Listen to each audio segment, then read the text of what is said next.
from the start of college football, but are we? It doesn't really feel like we're going to have college football in 26 days, but many are scheduling, including the Sun Belt, moving games to the 29th, and the Sun Belt saying they're playing 12.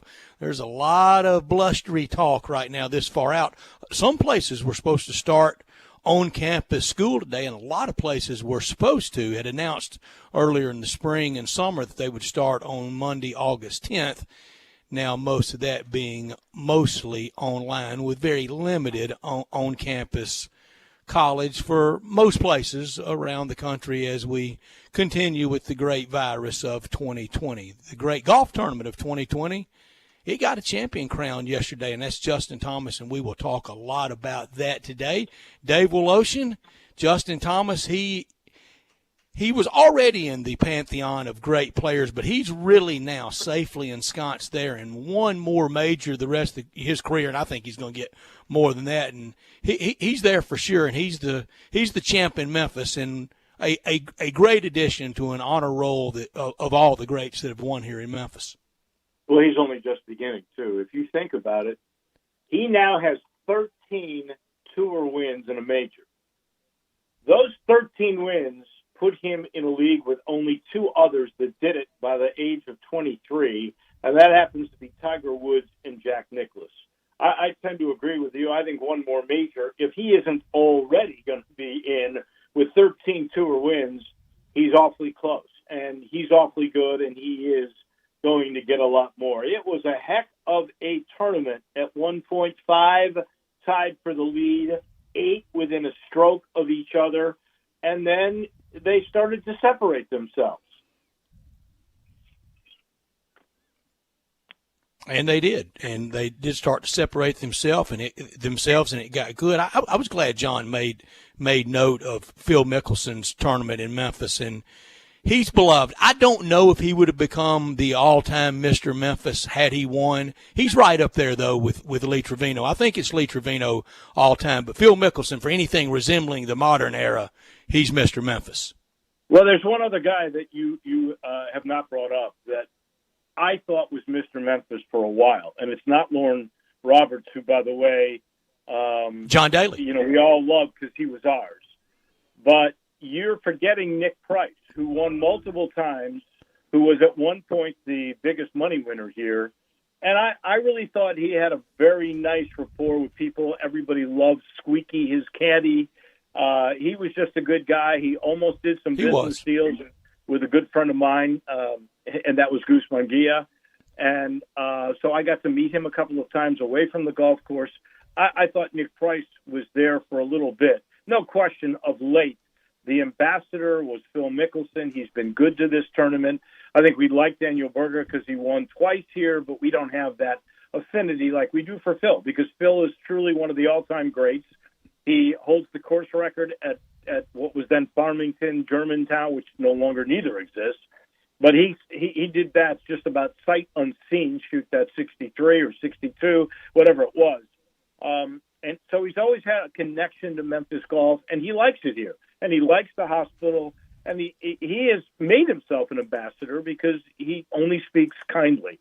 And we may get that out of Brooks Koepka in the long run, even though he waterlogged his chances yesterday. Hard to believe after he made a 39-foot putt to get back into it. I thought for sure he was going to birdie 18 when he put it in the water. I just couldn't believe it.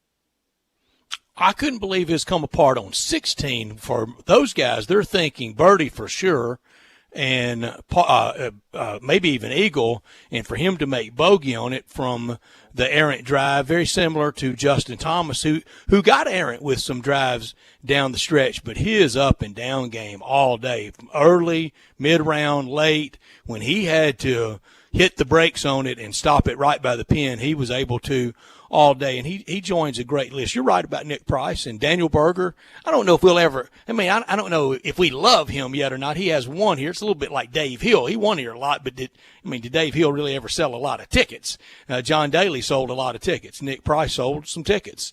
Lee Trevino has sold some tickets, and Phil Mickelson sure has. And I think in the future, Brooks Koepka and Justin Thomas will when we get back to normal. But we had the fanless WGC, FESJI, and a week ago the weather forecast just looked rotten. The week could not have felt as ominous and daunting as it did. In the end, I don't know if it was 5 drops of rain that hit Southwind. In the end, you mentioned Justin Thomas and his wayward driving. And, there is an element of luck that goes into winning golf tournaments. I don't think there's a player that wouldn't say at some point in some wins they didn't get breaks. But he got 2 breaks. He had a window on 16, and then he did hit a fabulous chip to birdie the hole. But he was just flat-out lucky on 15. That's probably the kind of drive he had on 15 that says double bogey all over it, and the tournament would be over. And he hits a cart path way left. And if for any of you who have played that golf course, if you go left, you're out of bounds or you're blocked by trees or you go into the creek. You don't have much of a chance. And for him with a 3-wood, to fly 320 yards, to hit a cart path, to end up 45 yards from the hole and birdieing that hole, which gave him momentum and allowed him again to birdie 16 to put it away, even though he didn't know it at the time. That was just very, very fortunate for Thomas. But you know what? You also have to be pretty skilled to hit a 3 with 320 yards, even if it's off track. Yeah, you do. And the biggest shot of the tournament was that shot, and CBS missed it. Well, all we saw was the graphic of where the ball was. We didn't see the ball right bounding around down there. We really didn't see much off of the club face. They were in commercial. They couldn't help that. But, a lot of golf is taped. If people didn't know that, spoiler alert, a lot of golf's on tape. But they went right back to him and kind of showed his perplexed reaction to where in the world is the ball. And then they popped that graphic up that, it just showed where the ball ended up. We didn't see it bounding around in there, and that was the most important shot of the tournament. Well, in defense of CPS, I have watched a lot of golf there, and I've played a lot of golf at Southwind. Never in my life have I ever seen a ball off the tee end up where his ball ended up. So if your cameras are looking for a ball, I just wish it had been captured. That would have been blocked by the trees anyway, by the normal flight path, because that thing actually came over those trees way on the left there. So that was just very fortunate. But Justin seems to be a pretty nice guy. He's got a nice connection. 2 years in a row now, he's worn shoes that have been decorated by 2 different patients at St. Jude, and that was a nice touch by the network. I'll also say this. I have never seen, and I'm not sure why, if they got different camera angles this year or if it's because it's later in the year and the course looked more plush, or without stadiums and tents and pavilions, that it just looks better. But I've never seen the golf course look more beautiful with the shots CBS provided than ever before. I mean, it looked as gorgeous as any course I've seen. And the golf course held up. I mean, after Thursday and even into Friday, it felt like, they could really batter it. Yeah. Maybe win with something big, but they didn't. The golf course held up, and the cream rose to the top. We're always in our Family Leisure studio where family and fun come together. Save now on your 2021 swimming pool. Buy now at 2020 prices and save your spot for our first installation of 2021. Patio furniture, 20 to 30% off. Play gyms in stock. Beat the heat with an indoor game table or slate pool table. Pool toys and floats up to 30% off. Family Leisure, 2120 Witten Road, just north of I-40. At 3:30, we will talk golf with Ted Butler, as we do during the golf season. Every Monday afternoon at 4 o'clock, David Cobb from CBS on college football and where it stands both on the field and off the field now with the Pac-12 controversy around the players wanting to, what the players are demanding of the conference and of the universities there, to Gary Patterson's controversy at TCU, a lot of Grizzlies, and a lot of baseball talk at 4:30. It has felt tenuous for baseball from the start. At 5 o'clock, the newest member of the Sports 56 team, Anthony Sane. He's on Sports 56 Mornings with Peter Edmiston. He also is on the Grizzlies beat for Sports Illustrated. He will join us at 5 o'clock to talk about the not-so-fun, so-far bubble ball for the Grizzlies in Orlando, and we'll wrap the day up with Taco Bell Crunch Time. The Grizzlies, 0-2. Dave, it should be 2-0, is tonight against New Orleans as a 4.5-point underdog. Is it must win? I don't know. Both those games were so winnable, and it just shows you, in my mind, experience really matters. I mean, the first game that they should have had against Portland, who took over? Really experienced players. In the game the other day, they just, in my mind, had that game won and couldn't figure out ways to win it. Even with the Jaren Jackson miracle 3 over Rudy Gay, who would have thought you would bite on a play that Dylan Brooks did to put him at the line to win the game? I mean, you've got to hold your own on a play like that. So I'm a little disappointed, honestly, in their inexperience showing as much as it has. There's no doubt they can play with most of both of the teams that they've lost to. They can play with them. They just didn't have the poise. They haven't figured out yet, really, in important games, quite yet how to win. That'll come. I think this team is plenty talented, but it's disappointing for sure. And if they don't win, doesn't mean they're out, because I got news for you. All the other teams are losing too. They hadn't lost much ground. No. Yeah. I mean, everybody else is losing. So the surprise to me is San Antonio. They lose Aldridge. They're talking about, we're just going to use this as an experiment, see what the younger guys can do. And they're 2-0. San Antonio has been a surprise, and the Grizzlies' 2 losses have been in just gut-wrenching style, both of them just there for the taking, and they don't win. I'm with you. I think it is mostly experience, and then that long layoff that the whole league had, but the Grizzlies looked inexperienced down the stretch of those 2 games. Did Taylor Jenkins look inexperienced down the stretch of those games against Terry Stotts and Greg Popovich? That's a good question, a fair question to ask. I think at that point, when you set stuff up, it's up to players to execute. They executed on the offensive side in the game against San Antonio. They didn't execute on defense. They were, let's face it, one player made a big mistake, Dylan Brooks. You got to defend without biting, and he didn't. And I don't know if you can blame that one on the coach. They had a chance to win the game in regulation against Portland, and they played good defense that time. And here comes the best player on the team, and I think we all would agree that John Morant is that. And as he's going to try to win the game, he slips and falls. That's not the coach's fault. It's not, but you can blame the coach for leaving Dylan Brooks in there just to keep heaving shots. Oh, yeah, that may be.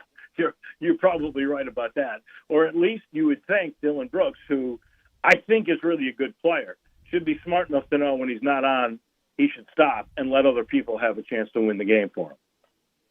And he's been missing a lot of shots really since the deal was signed. We'll go over all those numbers from 3 for him. He is right now he's a volume misser. He is. And you know what? I hate to say it, but other than the one game in the scrimmage that he played well, I think he had 23 and they won that game. Other than that, since he signed his big deal, show me a really good performance. I'm with you. Show me many games all year with 3 or more made threes in a win. And I counted them up. I think it was 15 all year of 3 or more made threes in a win all season long. And he keeps heaving. He's not shy. He's got the green light. This hour brought to you every day by Lexus of Memphis, 2600 Ridgeway, and online at lexusofmemphis.com. Give them a call at 901-362-8833. Lexus of Memphis offering the golden opportunity August sales event, back-to-school sale event at Lexus of Memphis. Great offers on all 2020 models and special lease options. I hope we go back to school. If you ever thought I'd look great in a Lexus, well, you will. And Lexus of Memphis thinks you would look great in one of their beautiful cars as well. Drive in luxury and confidence knowing that every new Lexus comes with complimentary first and second maintenance services. Stop by today at Lexus of Memphis at 2600 Ridgeway and put yourself in the driver's seat of an all-new 2020 flagship LS500, and you'll be looking and driving in style. Lexus of Memphis, the highest standards in the industry. When you purchase a Lexus, you get top-of-the-line engineering and design, and they make for the luxury driving experience. 901-362-8833, online at lexusofmemphis.com. Experience amazing at Lexus of Memphis. Top story of the day. Well, that's, for me, the Shelby County caseload, 258 new cases since yesterday. But the good news is 0 deaths in that time period. We now have 5,300 active cases. Yesterday we had 2,258 tests, quite a bit, at about 11.4% positivity rate. 88% of the hospital beds are full, but that's down from last week. In fact, 38% of those ICU beds are filled with COVID cases. Only 38%, 18% of the acute care are only COVID cases. So those seem to be going down a little bit. So total in Shelby now, 21,913 total cases, 16,000 recoveries, 284 deaths. In the state of Tennessee, 110,000 cases now, 1,073 deaths. We had over 1,000 cases in 24 hours.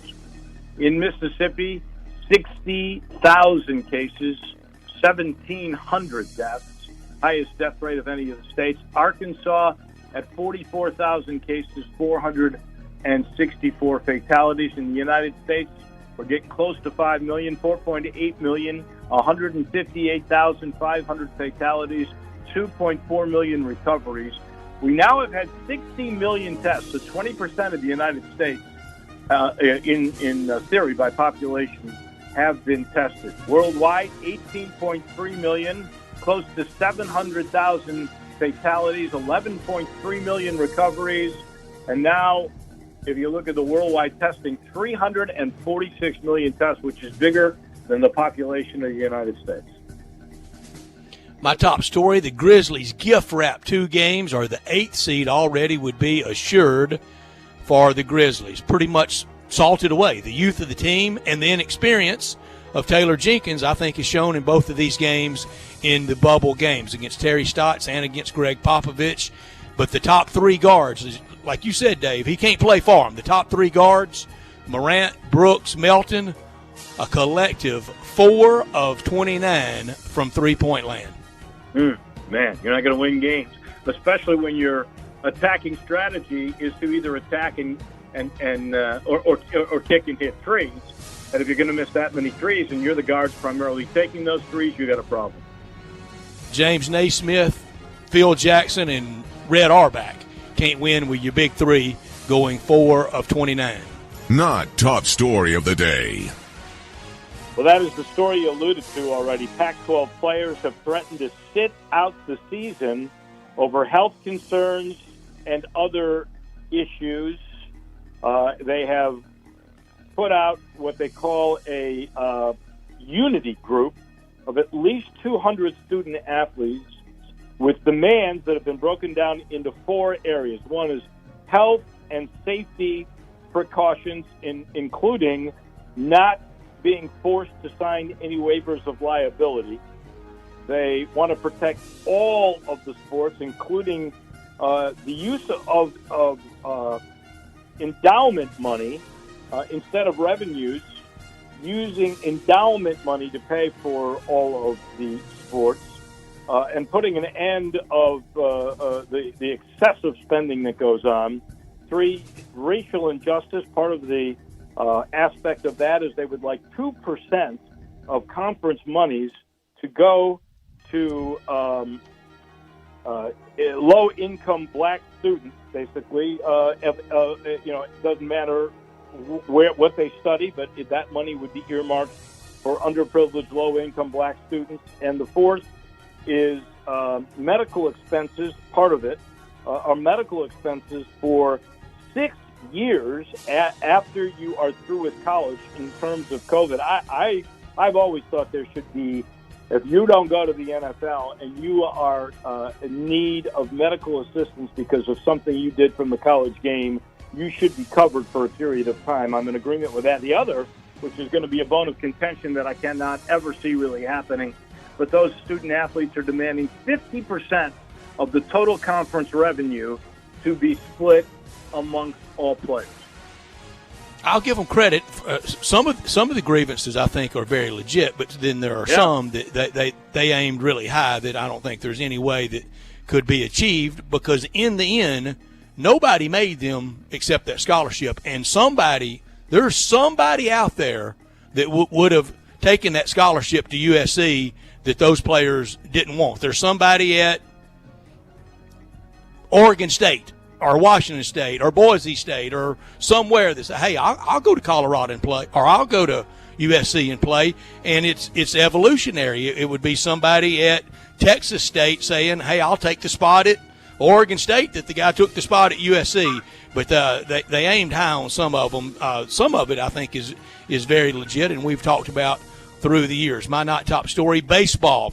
Where's the 60-man roster? Where's the taxi squad? Where are the players that they had ready so if we had negative or if we had positive cases and we got down to where we're really where we are with the game in jeopardy? When will they make those players be called up and go play?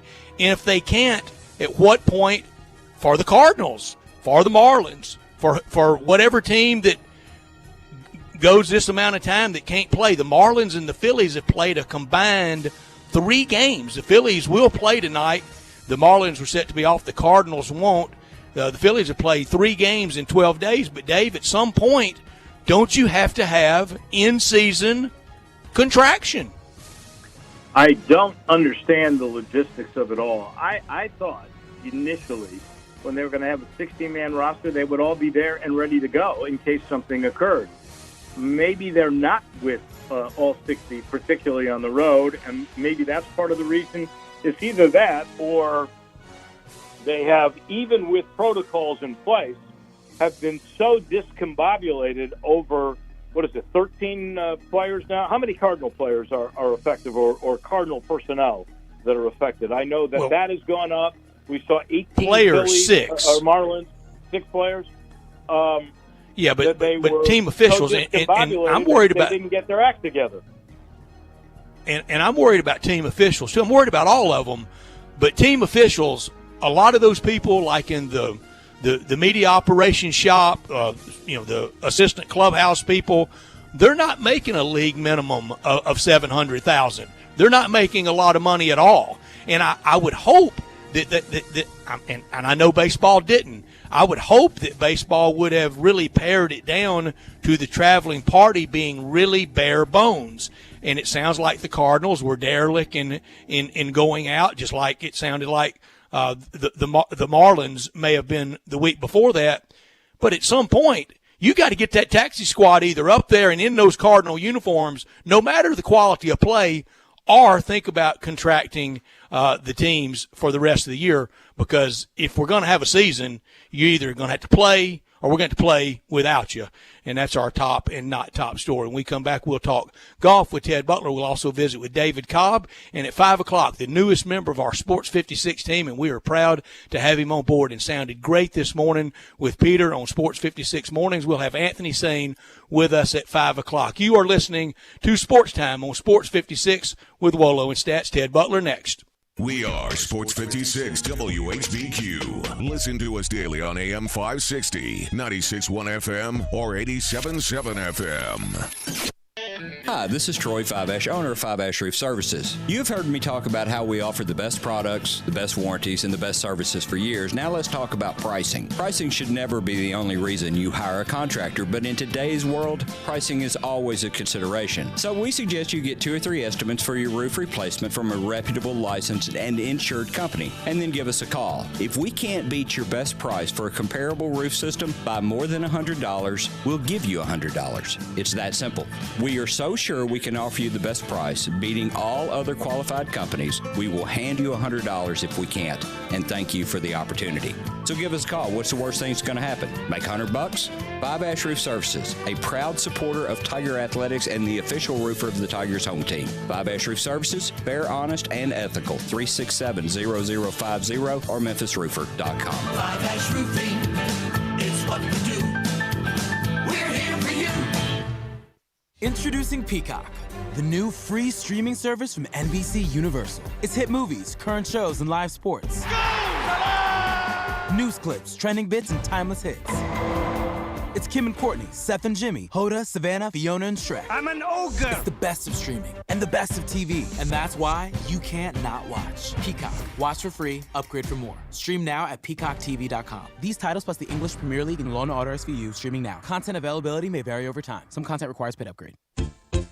If you're going on vacation, making a college campus visit, or if business takes you out of town, there's just no better place to board your dog than Barks and Recreation, 965 Reddick Cove between Bud Davis Cadillac and the Blue Plate Cafe in East Memphis. Boarding, daycare, grooming, we have the best of everything at Barks. Indoor-outdoor kennels so your family member can go in and out as they please. Indoor and outdoor play areas. 4 walks a day. Group play and individual attention from the best staff in the Mid-South, which includes an overnight staff to ensure the safety and comfort of your pet 24 hours a day. All reasons to choose Barks and Recreation above all other boarding and daycare facilities. BarksDaycare.com or 509-0909. Check us out and make your reservations now at BarksDaycare.com. If your dog could speak, he'd say Barks.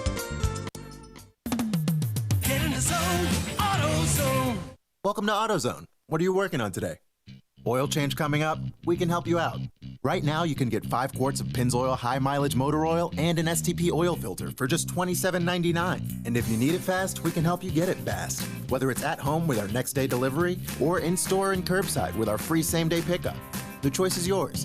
Getting the job done just got easier. Restrictions and details at AutoZone.com. Get in the zone, AutoZone. Now, back to Sports Time on Sports 56 with Wolo and Stacks. This hour of Sports Time is brought to you by Lexus of Memphis. Here once again are Dave Voloshin and Brett Norsworthy. Against a lot of odds, from having to move the tournament to a global pandemic to a forecast that looked like it was going to be rough to get in 72 holes, the golf tournament crowned a champion yesterday on time without any difficulty. Sunday was really the best kind of operated day. It was everybody going off number 1, everybody finishing on 18. And Dave, the finisher on 18 at the end, was Justin Thomas. To talk golf with us, as he does every Monday, Ted Butler joins us now. And Ted, we have another great name on that long Memphis roster of tournament champions. Absolutely.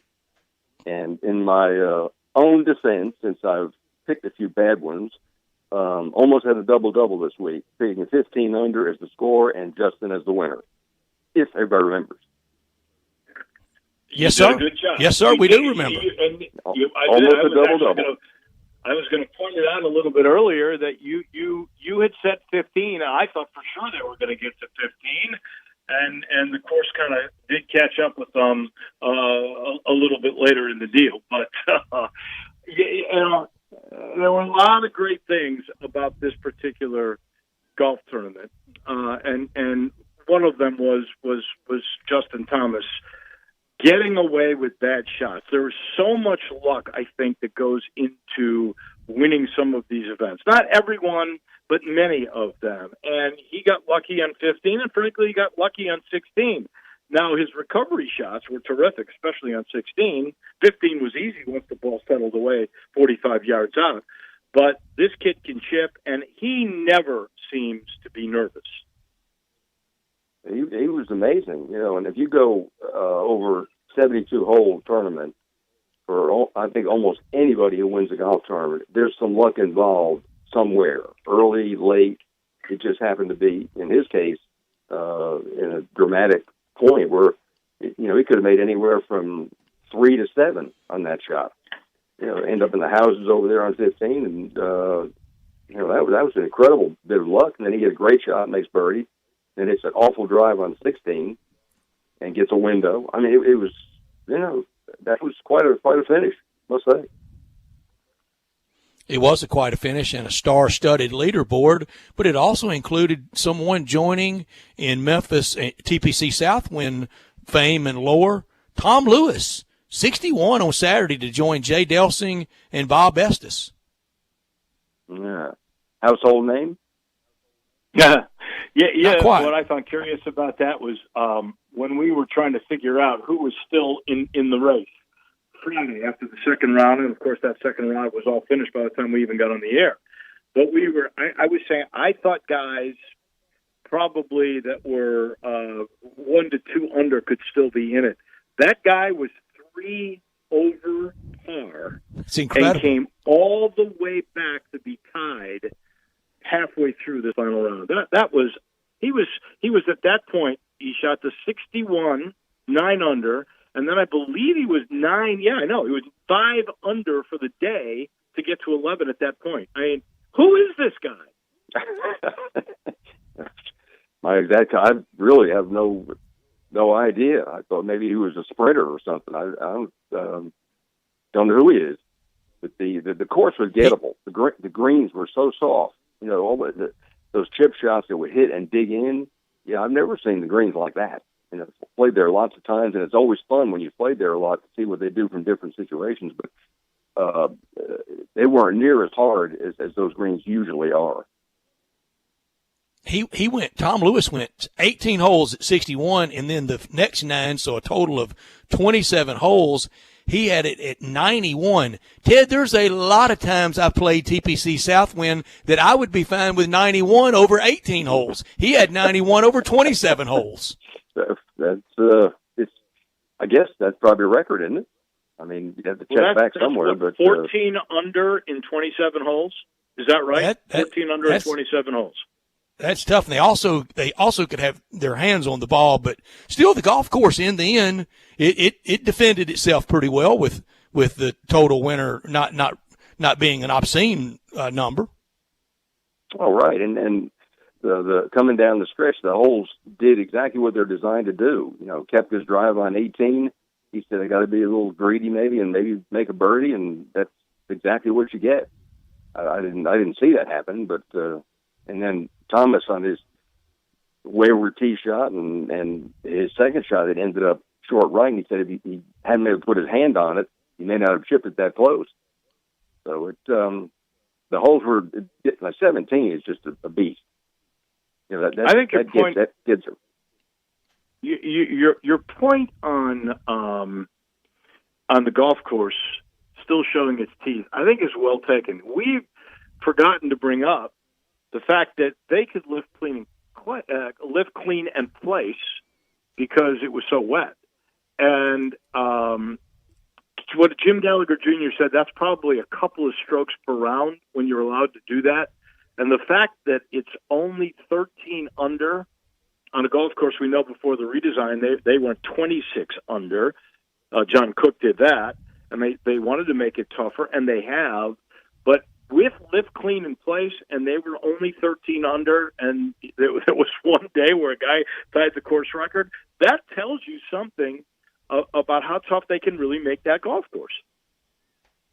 Well, right, and it is. You go through a lot of the holes out there, and there's very few gimme anything, and one that's supposed to be 16, Koepka makes bogey for him a drive and a 4-iron par 5. That's something you don't ever think you're going to see. And then he makes the putt at 17 on that green. And he sort of putted across that green. You don't make that 39 feet. Yeah, 39 feet, and that side sloping, been that place many times, and it's you don't make that place often. No, when he made that 30. Ted, do you feel better about making that birdie on 17, or do you agonize more about that bogey on 16 for Koepka? That's a good question. Probably the bogey on 16, because it was a two-shot bogey. He's got to figure on making 4 and make 6, and the putt did save him on 17, but only 1 stroke. So you probably agonize more on 16, but the tee shot at 18. That was a real shocker to me. Me too. I will tell you, in answer to your question, Brett, when he made that 39-foot putt, that putt is so hard to make. By the way, and that the difficulty of that's one of those 2 out of 100 that you might make, or even less. And when he made that said to me, it didn't bother him. He's got so much moxie. I was 100% certain he was going to birdie 18, and we were going to go to a playoff with those 2 guys. And I was, I couldn't believe it. I don't know what he did. Maybe you're right. Maybe he got a little too greedy. It didn't look like he went over the top. What do you think occurred on that particular shot? Well, his last 2 tee shots had been dead right. So you have to think, maybe he's overprotecting just a little bit. And as far as he hits it, he surely wants to have a chance at birdie. But at that club-head speed, 120-something miles an hour, if you're a fraction off, it's gone. And that was surprising. But what's not getting talked about much is that par, the bogey rather, that Thomas made on 12. When he hit in the sand trap, and he had that downhill sand shot coming back towards the green, towards the water, and he hit it into the bank and got him down for bogey. He could have made anything there. He could have stayed in the trap, could have sculled it over the green. That was a great bogey. Ted, because of the fanless event this year, the fan area hospitality 10 along 18 was not where Justin Thomas's ball landed. He made par anyway, disregarding that, but would it have been better for him if there had been the hospitality set up there? Would his drop been from an easier spot than where he actually had to play the ball as it lay? I would think so. I don't know exactly where that was in relation, where the stands would have been in relation to his drive, but I can tell you, probably would have been better. I can tell you that he was between where the hub and the FedEx hospitality pavilions are. And he would have gotten a free drop, and it would not have been nearly as far, nor would the difficulty of the lie been as tough. I think he had a much tougher shot because there was not stands or pavilions or anything. And I was explaining that to my wife today. I was going, the guy showed a lot of moxie because he really, that particular, he was lucky on 15, but he was unlucky on that. And he played it smart. He just wanted to get up and down. I don't think he knew at this point that Koepka was where he was, and he made a point of telling the CBS reporter that he wasn't looking at leaderboards anymore. He hadn't seen one since he inadvertently looked at one on 13. Now Bones may have known, but he was just trying to play safe to try to keep par in play. And I think he would have definitely had a drop to get to the ball to the green with an easy 2-putt to win had that pavilion been there. Yeah, that's probably right. One thing I was a little curious about on how it was with Phil and Bones and Thomas all in the same group. That had to be weird, wouldn't it? Wouldn't you think? Now, I didn't realize this, but Justin Thomas actually had Bones at one other time on his bag when his caddy couldn't make it. It might have been right after Phil had let him go. It was, I want to say, I think he said it was somewhere in California, maybe Tahoe or something. But he knew him a little bit, and he knew him as a broadcaster. But how do you think that made Phil and his brother feel? I don't I know. don't think it bothers them too much. Pop up that bank account, and I think everything's okay in Mickelson land. So who leaves Memphis headed for the first major of the year? Glory's first shot. Normally Glory's often Glory's last shot. Who leaves Memphis thinking, hey, I can go win the PGA? I think the guy that just won yesterday. I mean, he was it 2 weeks ago. He should have won, and he didn't. And this time he did. He's playing. He's swinging great. I mean, his tempo, his swing plane. I mean, it looks just really, really good. And his short game is always good. He's got to be a threat this week. Got to be. I would think Koepka thinks he can win too. Yeah, Koepka. He's going for three in a row. Good for most of the day. Yeah. Well, he's going for history, right? Three in a row is that's something. That's Hagen stuff, not Hogan, but Hagen. Right. Yeah. But what do you? We mentioned Phil already, but here's Phil. He becomes the first 50-year-old man ever to finish in the top 5 in a WGC event. Now, he does love this golf course. But, this wasn't where he played 2 rounds and then ran out of gas. He had a great round on Sunday. Does he take away the fact that, maybe he could become one of the oldest guys ever to win a major? I think he believes it. And he's going back to California. He's had some good stuff happen out there, and you have to. I think in his heart he still believes he can win. He can hit it just about as far as anybody out there, and when he's on, he's good iron playing, great short game. There's no reason he couldn't put it all together for a week, although we hadn't done it in a while. But he's got to be considered. What about Rory McIlroy? Where do you think he is? And even for that matter, John Rahm, those two guys who you would think are going to win majors this year, those two guys did not perform that well in Memphis. Rahm lost his number 1 ranking to JT again. Where are those two guys? Last thing for Ted Butler. Well, I would think with the weather conditions going to be a whole lot cooler, they're probably helps them more. They're both pretty good bad weather players. I don't know what happens to guys after they take over the number 1 ranking, and I guess the next week is just maybe take a break week. I don't know, but there's a lot of people that involved this week, and probably even Tiger. All right, so this is it. Who's your pick for the PGA? Oh man, if I knew he'd hit a golf ball at all in the last 5 months, just out of the fact that I believe in him, I would take Tiger. But I don't know. Just seems like too long a layoff with not being involved. I'm going to stick with JT. You're going to go back to backer. Wow, yep. That would be something. He's swinging great. I mean, I was so impressed as watching him. I thought, wow, he is really under control. So he's up there. If he beat with these fields a WGC and then a major, the PGA, he would stay number 1 for a while. It wouldn't be everybody having a shot over the next few weeks. He'd probably solidify that position for a while. Ted Butler, as always, we thank you, and we'll chat with you next Monday. Okay, got it. See you guys. Thank you. You got it. That is our friend, Ted Butler. This portion of the show is brought to you by the Butcher Shop. You can dine in or take out. And I've got to tell you, if you are ever starting to get comfortable about going back, and they've got these huge rooms where you can really socially distance, and you could take a private group and feel really good about it.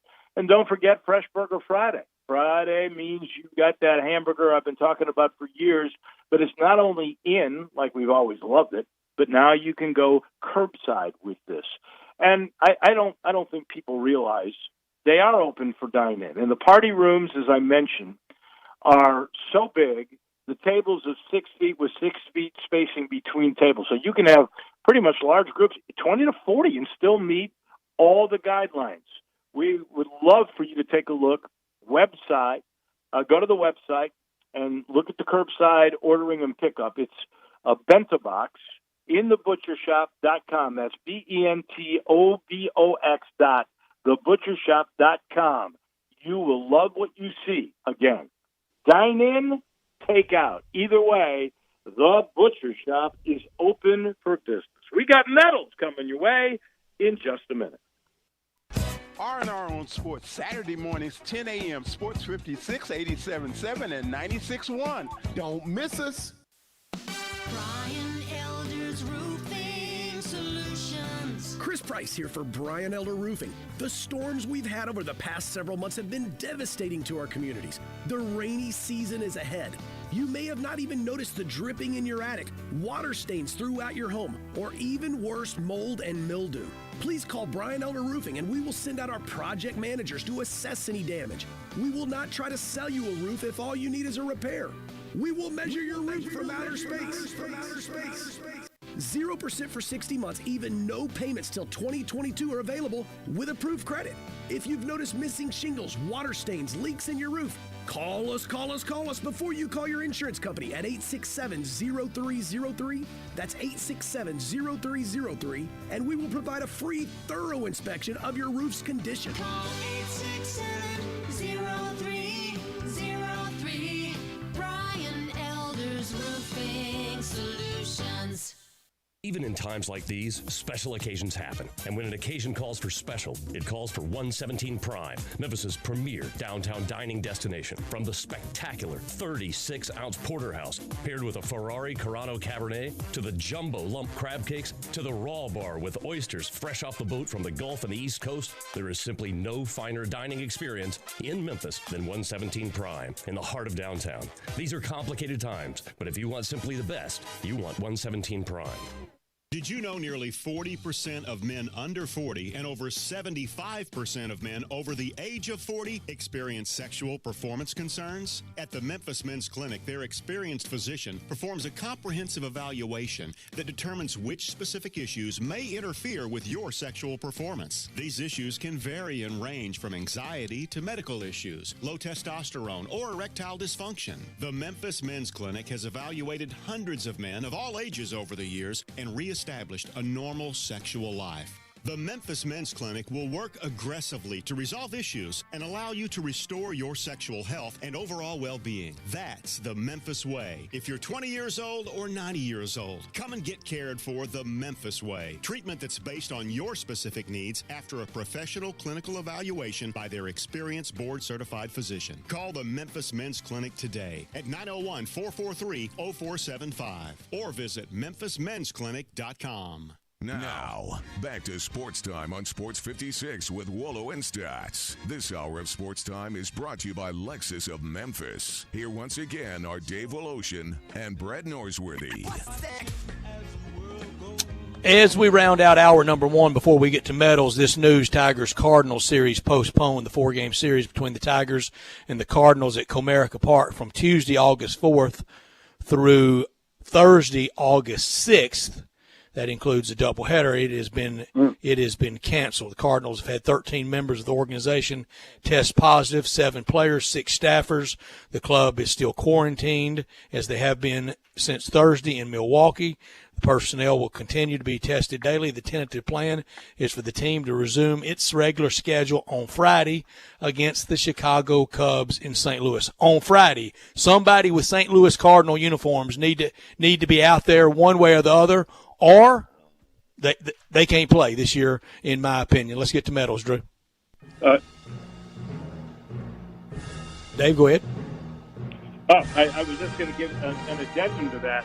The Cardinal-White Sox game that was scheduled for Field of Dreams, that has been canceled too. So the Good cancellation, stuff. I didn't know it. Just keep on coming. I've got I'm going to give a bronze medal to the 901 FC. They got 3 points this week. They beat a St. Louis team that has been playing really, really well. And they did it with a shutout for Tim Howard. How about that? 3 points for the 901 FC. Tim Howard gets a shutout over St. Louis, 1-0. I'm going to give a silver medal to the New York Yankees and the Chicago Cubs. They have the best records in their respective leagues. The Yankees 7-1, and the Cubs 7-2 in the National League. Cubs already have a 2.5 game lead on the entire North National League Central Division.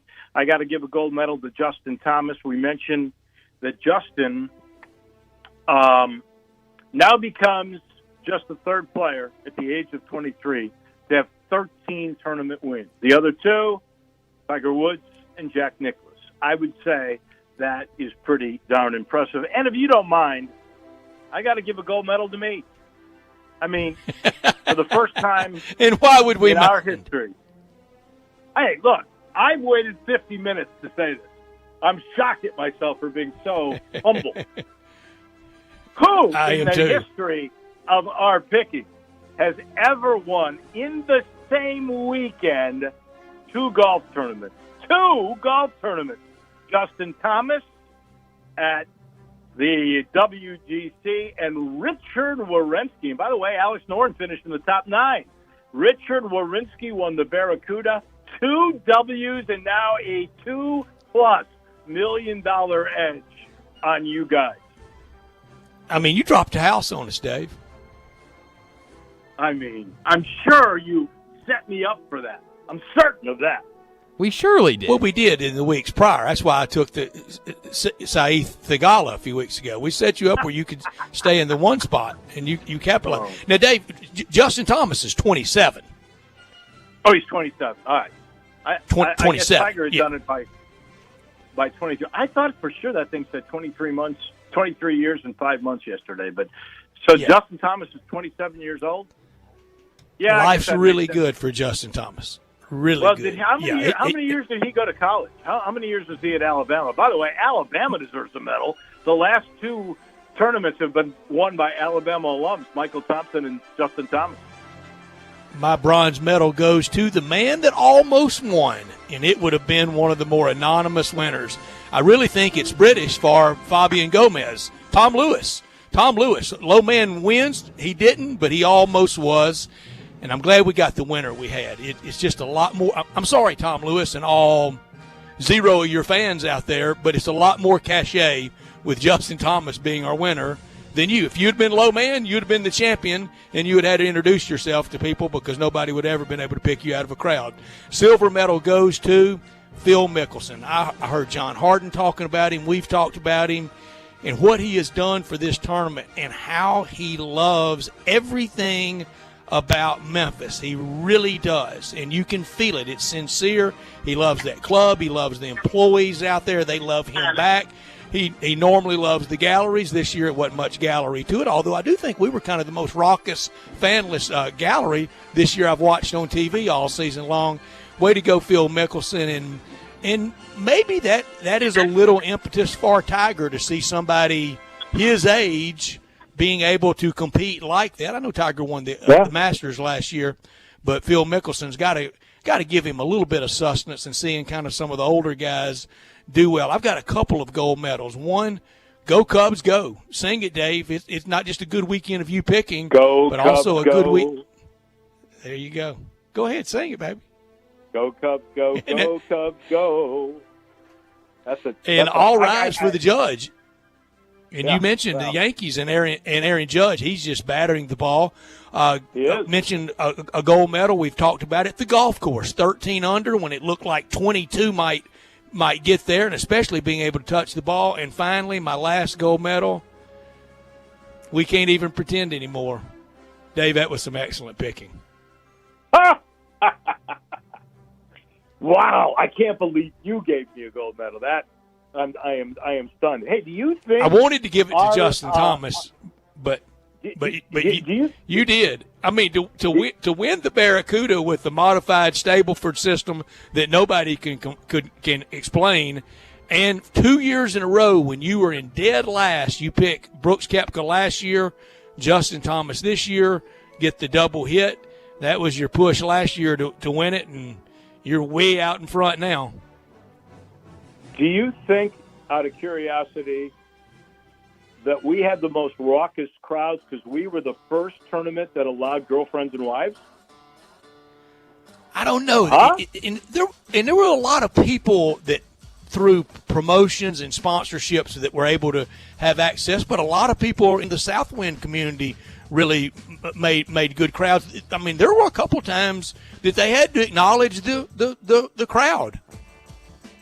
I really thought, obviously everybody talked about how you missed all the fans, but I'm not sure Jack and Daryl could have done any better than they did. There was not one coronavirus case they did all they about. There was except for the misinformation on the weather and moving that Friday round up, everything else was pretty darn perfect. By the way, Drew is saying we all hate his O's who swept the Rays and are in second place in the East. They probably should can't get a some bronze kind of medal. If the playoffs started today, Drew's Baltimore Orioles would be in the AL mix. And, Drew, there's not many days left in the season. No, there's not. And there's a chance they could win more games in a 60-game season than they would in 162. And, if every Monday if you can say if the playoffs started today and you're in it, that's a good thing. 1 hour in the books, that's a good thing. But another great thing coming up next to start hour number 2 on Sports Time, it'll be David Cobb. He's up next.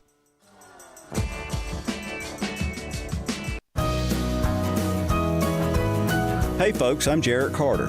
My family recently purchased East Memphis Ace Hardware at Quince and White Station, and we're excited to offer the best selection of Big Green Egg and Traeger grills. And then don't forget about our Benjamin Moore Paint Studio and the Garden Center for flowers. Save 60% with our new Duracell key fob replacement program. We have a master locksmith service as well as glass cutting and screen repair. The East Memphis Ace Hardware, located at Quince and White Station behind Three Little Pigs. It's Mattress Firm's Summer Save and Sleep event. Save up to $300 on our top-rated brands like Beautyrest, Serta, Sealy, and more. Plus, get a free adjustable base with select mattress purchase of $6.99. Or get up to 50% off select mattresses from our best-selling brands. Don't wait. Shop in-store, online at mattressfirm.com, or by phone for these amazing deals. Only at Mattress Firm. Offer valid with qualifying purchase. Restrictions apply. Valid at participating locations only. Some products only available online. For offer details, visit mattressfirm.com/sale. Hey, it's Amy Lawrence, and if your idea of a big, bold summer is hanging out around the backyard barbecue, I've got a snack that will fit right in. Southern Recipe Small Batch Pork Rinds. Yep, a bold-flavored snack that's more craveable than potato chips and the perfect low-carb alternative to breadcrumbs in your favorite recipe. You gotta try the Korean kimchi barbecue, spicy dill, pasilla chili cheese, and blackberry habanero pork rinds. This summer, start your own flavor adventure by downloading our coupon and finding new recipes at porkrinds.com. Visit your local Kroger today for your Southern Recipe Small Batch Pork Rinds. Hi, this is Rob Brown. Join Pete Cordelli and me for Sidelines Saturday mornings, 8 to 10 a.m. on Sports 56, 87.7, and 96.1 FM. We'll cover the Memphis Tigers, the SEC, recruiting. Hey, if they keep score, we're covering it. Check us out on the website at sports56whbq.com and sidelines.live. Sidelines is brought to you by Duncan Williams Asset Management. Saturday mornings, 8 to 10 a.m. Get up and give us a call. At Jason's Deli, you can stuff yourself full of great deli food that's healthy, fresh, and best of all, it's not expensive. Jason's Deli is all about choice. Whether you're looking for a gluten-free menu, vegetarian sandwiches, healthy kids' meals, or if you'd like to invent your sandwich via the build-your-own selections, Jason's Deli has you covered. And they only use fresh, wholesome ingredients. Choose from the club and specialty sandwiches, paninis, wraps, soups, salads, pastas, and much more. I love the cleanliness in the restaurant, the hospitality, and of course the cost. They have a huge salad bar and great soups, including Southwest chicken chili, fire roasted tortilla, organic vegetable, tomato basil, and many, many more. And if you're planning an event, their catering department is fantastic and can handle any size party. Go check out Jason's Deli's 4 locations. On Ridgeway in the Park Place Center, that's my favorite, on Germantown Parkway in Cordova, at Poplar and Highland, and on Goodman Road in Olive Branch. We are Sports 56 WHBQ Memphis, WIVG-FM Tunica Memphis, and WPG-FLP Memphis, Flynn Broadcasting Stations. Now, more of Sports Time on Sports 56 with Wolo and Stats. This hour of Sports Time is brought to you by Homer Skelton Hyundai. Here once again are Dave Woloshin and Brad Norsworthy. We start hour number 2 on this Monday, the day after a champion of the WGC FESJ. I was crowned in Justin Thomas, a week that the crown fit a little tight on New World number 1, John Rahm. He did not wear it well as the golf world heads to the first major of the year, the PGA Championship. We'll have a lot of golf talk the rest of the week. But on this Monday, the ominous signs for college football, they appear. And to talk college football and college sports with us from CBS Sports, David Cobb. You can follow David on Twitter at David W. Cobb. And, David, every week we talk about, are we gaining momentum? You look at what the Sun Belt's doing. You see games moved to August 29th. You almost want to go, what do y'all know? We don't know. And then you see the Northwestern positives. You see other teams having positive tests. That's just the virus side of things. Then the social activism side of things, it feels like a very, very rocky sea right now for college football and for college sports. Well, yeah, and first off, I was a little worried you started talking about golf there after I embarrassed myself by picking Bryson DeChambeau to win in Memphis. I was worried you were going to lead off with a golf question. I picked him too, David. Well, you know what, David, you don't really have to be worried about that, because according to Bryson DeChambeau, he's going to be around. What is he, about 25 now? He says he's going to live to be 130 or 140. Yeah. So you'll have plenty of opportunity to see him win. David, will you make a promise now that you'll come to mine and Dave's 130th birthday parties? Yeah, I'll be there. I mean, I'll be about 100, but 110. Yeah, that's right. But yeah, I'll be there for sure. Yeah, don't go out and buy a gift just yet. I'd wait till the day before to buy the gift for turning 130 or 140. But it was fun in Memphis. But college football, it just feels like there are a lot of things not going the right direction.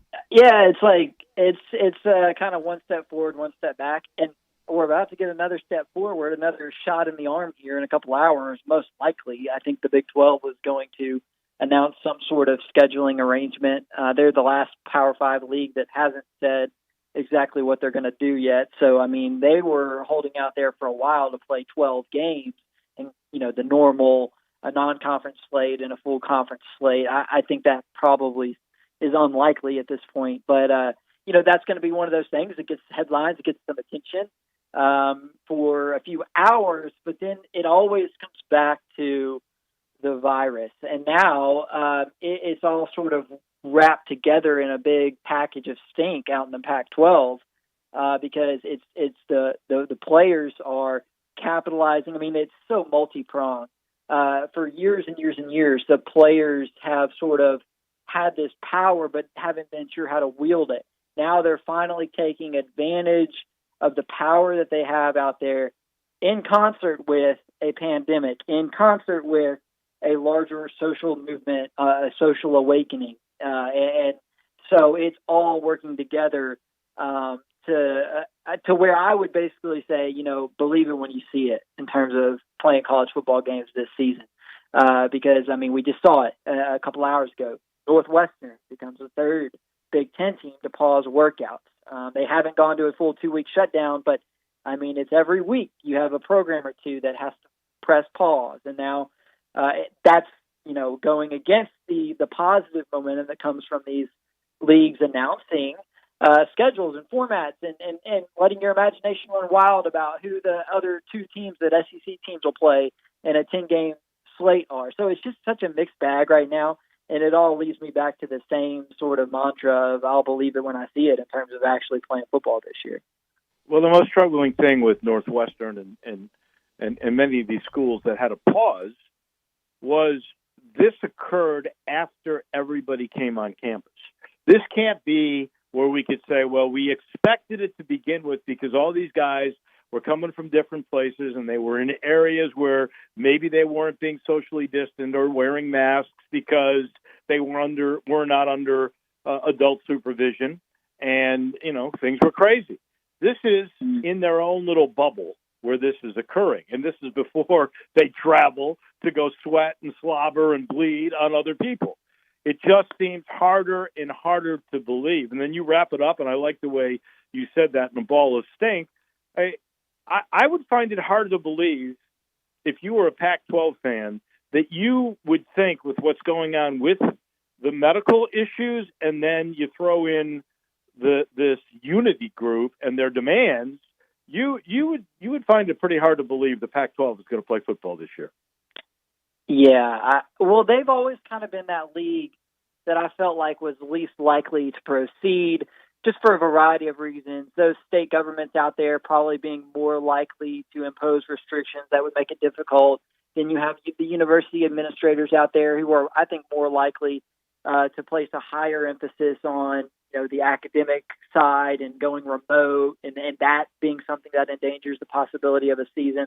And then on top of all that, in terms of the Power 5 conferences, the athletic revenue is not as insane in that league as it is in some of the others. So I'm not shocked that they're the league that seems to be in the most peril right now. But the problems that are facing the Pac-12 are in no way unique to the Pac-12. I mean, yeah, we haven't seen a unity group formed in the other leagues, but those sentiments exist within the locker rooms of those leagues.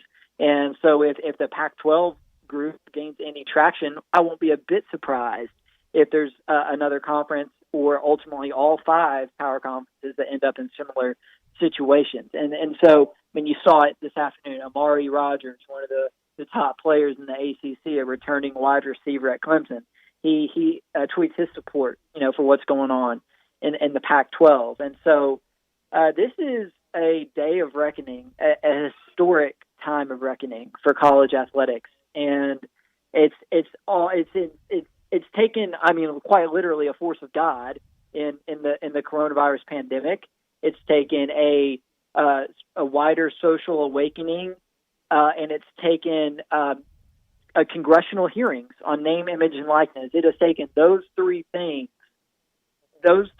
all falling at the same time for this moment to finally arrive, where I think in the next few years we are going to see, just massive changes in college sports, and changes that people have written about and been rallying for and crying for years and years, that nobody's really had the desire to actually enact. And now it's, like I said, it's taken those three once in a lifetime things all happening at the same time to bring us to this point. And it's going to be a point of no return, and a historic point. And what it looks like on the other side, I don't know, but we're sort of living it each and every day right now.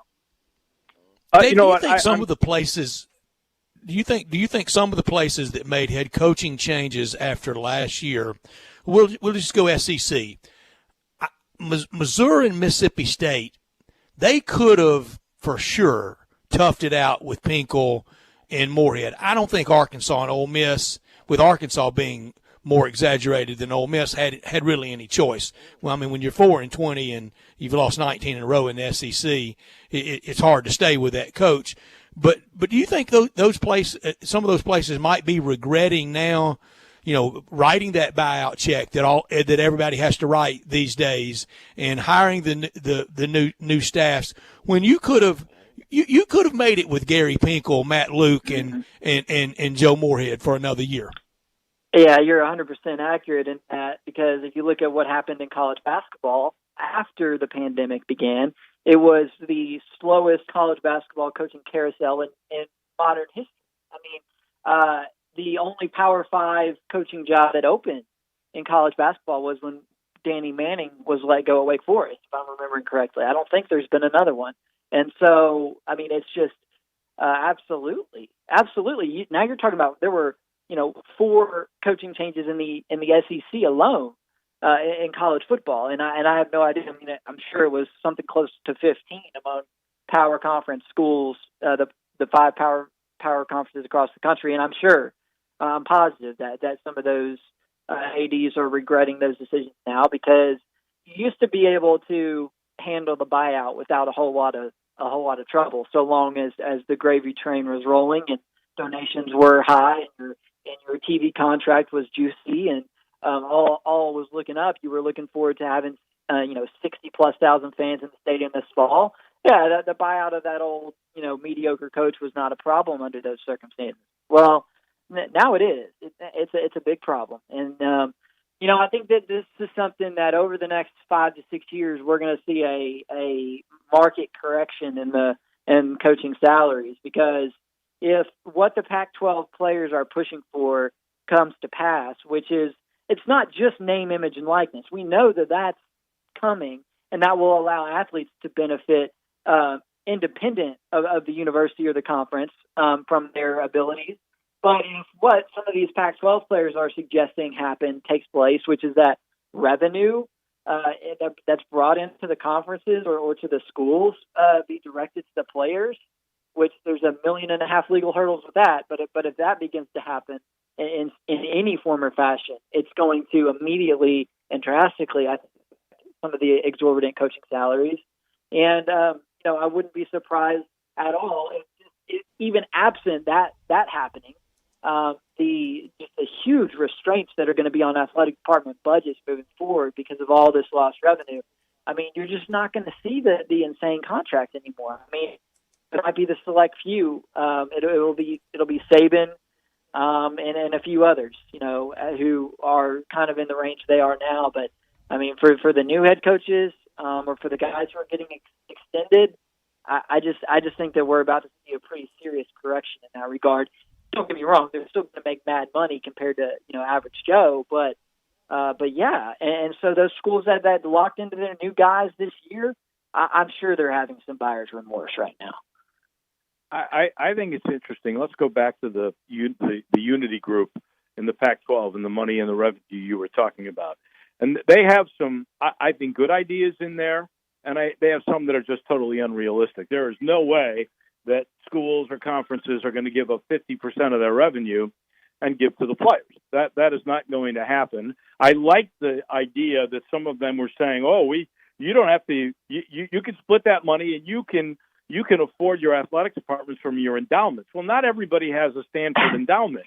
And endowments, by the way, are meant so that schools can operate the school, not the athletic department. I do agree that name, likeness, and image is going to go through, and they'll probably get a pretty good chunk out of. They'll get all that money. You may see shoe money, for instance, that now coaches gobble up. Maybe that'll end up going to the players. I could see that. I have no problem social consciousness of underprivileged minorities getting 2% of the conference money.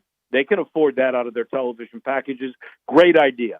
To me, the most important concept that I saw from this Unity Group was, if you, in my opinion, are a student athlete that got injured playing as a participant for your school, and you don't go pro, so you don't have any other doctors or injuries come from later in your career, but you are medically disabled in any form because of your college career, you would think that the medical insurance would, at least for 6 years, they're asking, I would think even longer. If you're a football player who has some sort of chronic knee disease that needs to get medication, that should go through the insurance company of the colleges that you were playing for when it occurred. That, to me, is the most needed, most logical thing that schools should acquiesce to. Yeah, so in that letter, there's a mention of things that disproportionately harm, black athletes specifically. And at first I'm kind of thinking, like, what exactly does that mean? I'm not, because we all know that maybe the system isn't exactly fair because of how much the players generate and how they don't get paid.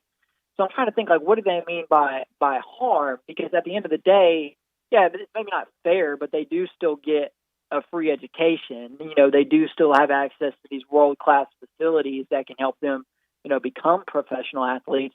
But yeah, the harm element of it is when you play football, you risk a lifetime of complications afterwards. And so that's, to me, is where the potential harm is. And, I think something that would be absolutely needed and necessary. I think just for the future viability of the sport, I think that demand that you're talking about, Wolo, is something that will be necessary to preserve the future of football, regardless of anything else that's going on right now, COVID-19, anything else. Before 2020 and all of its chaos came on, we were in a moment of reckoning for the football itself. And so that demand is going to be so huge. I think for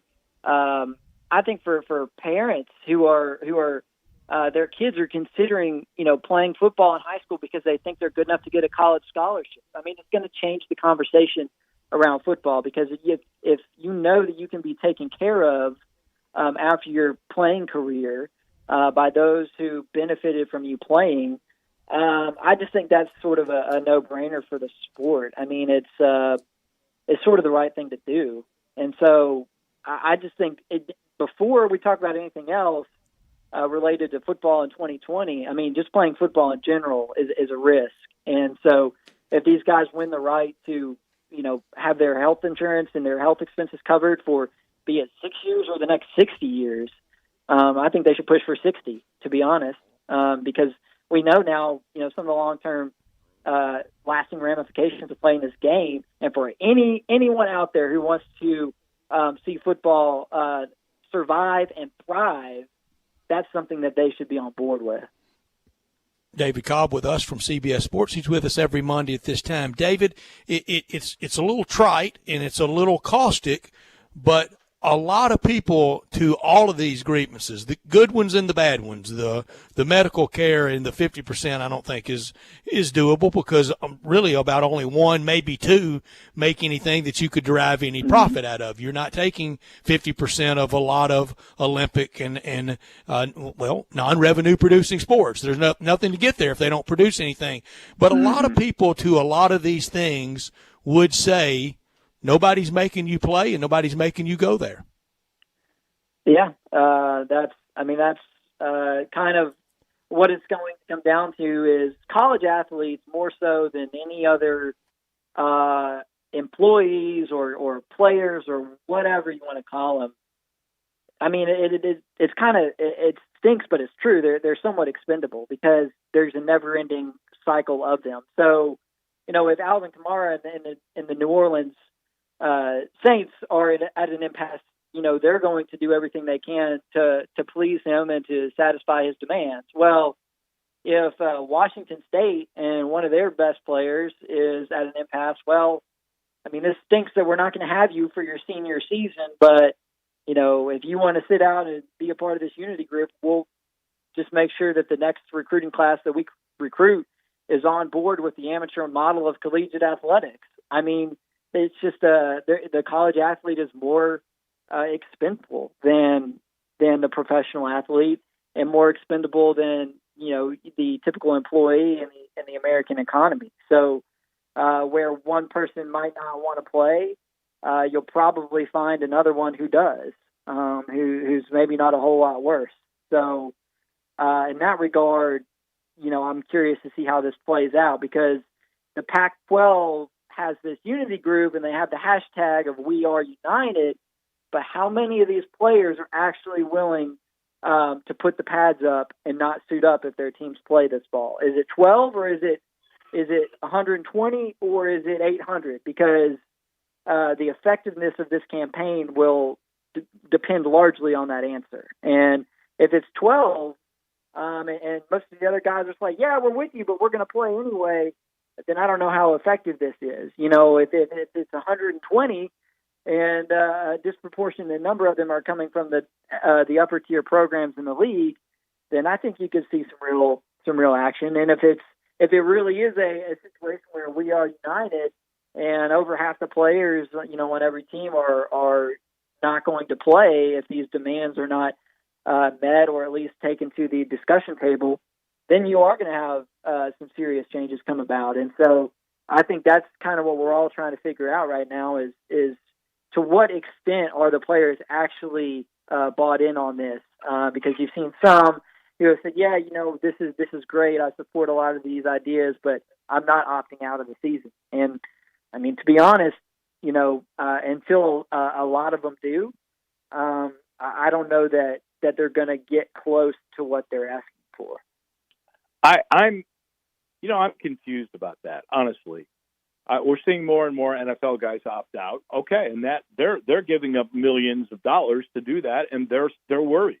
We see fans not showing up when, and I brought this up, to the NASCAR event. They could have had 30,000. They sold 20,000. The 901FC has had a 1,000 ticket allotment. I don't know what they did this past Saturday. I tried to find out. I think it was similar, so they sold about 85% of that small allotment. I think people are worried about going out, and I guess players are. But when we look around the camps, even at Northwestern or the University of Memphis, where we haven't had any cases, knock on wood, all those players have shown up. It's not like they're hesitant to go. The ones in the Pac-12, I think, showed up, and now they're having misgivings. But I don't see that totally around the country. Do you? No, I don't. I'm not aware of any, large scale opt-outs. I mean, obviously you have Caleb Farley at Virginia Tech. He drew a lot of headlines because he's the first potential first-round draft pick to opt out. But it was curious that day that happened. I forget what day that was last week, Wednesday or Thursday. I wrote the story for CBS Sports, and I think I even had a line in there about, it'll be interesting to see if Farley's opt-out starts a wave of opt-outs among potential early-round draft picks next season. And it hasn't to this point. I think a lot of guys they want to play. I mean, they want to be on campus. They want to be a part of this. And, but I will say, I mean, we are still in most cases, actual camp hasn't started yet. I know some schools have. I know there's different protocols and rules for different leagues, different places in the country and whatnot. But in most places, full-on preseason practice, has not started yet. And when it does, if you see a huge uptick in cases, if you see, nearly every program having to go through a 2-week shutdown, I think you'll start to see more players opting out. And I think that combined with the number of cases that are prevalent within the Power 5 programs, could lead to a situation where, this thing never gets off the ground. I hope that doesn't happen, but, I can see that happening, and I can see it being more of a collective thing rather than, just individual players opting out. It may just reach a point where it's a combination of guys just not really feeling it after so many programs get it. I mean, look at MLB. You see Lorenzo Cain the other day opt out after things have started to sort of go south. I'm out of here. So, Cespedes yesterday, exactly. Like it's all sort of working together in that way. Like I think baseball is a good model to look at, and it's they're trying to pull it off, and it could sort of be an indicator of what football might end up being, where you're just trying to hang on by the skin of your teeth and figure out how to pull it off with some semblance of fairness. David, thank you for joining us. The clock is really ticking. I mean, we're into August. Normally we'd be talking about practices and wins and losses and who's going to win divisions. Instead, the very, very strong likelihood of no or very limited college football season. David, thank you. We'll visit again next Monday. Thank you. Yeah, no problem, guys. I'm going to go download my Phil Steele magazine to kind of get my spirits back up. Y'all have a good one.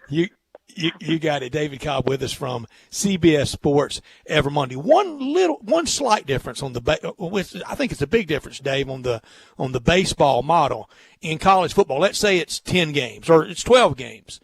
You're not going to be traveling anything close over the course of a season like a Major League Baseball team can travel in a week.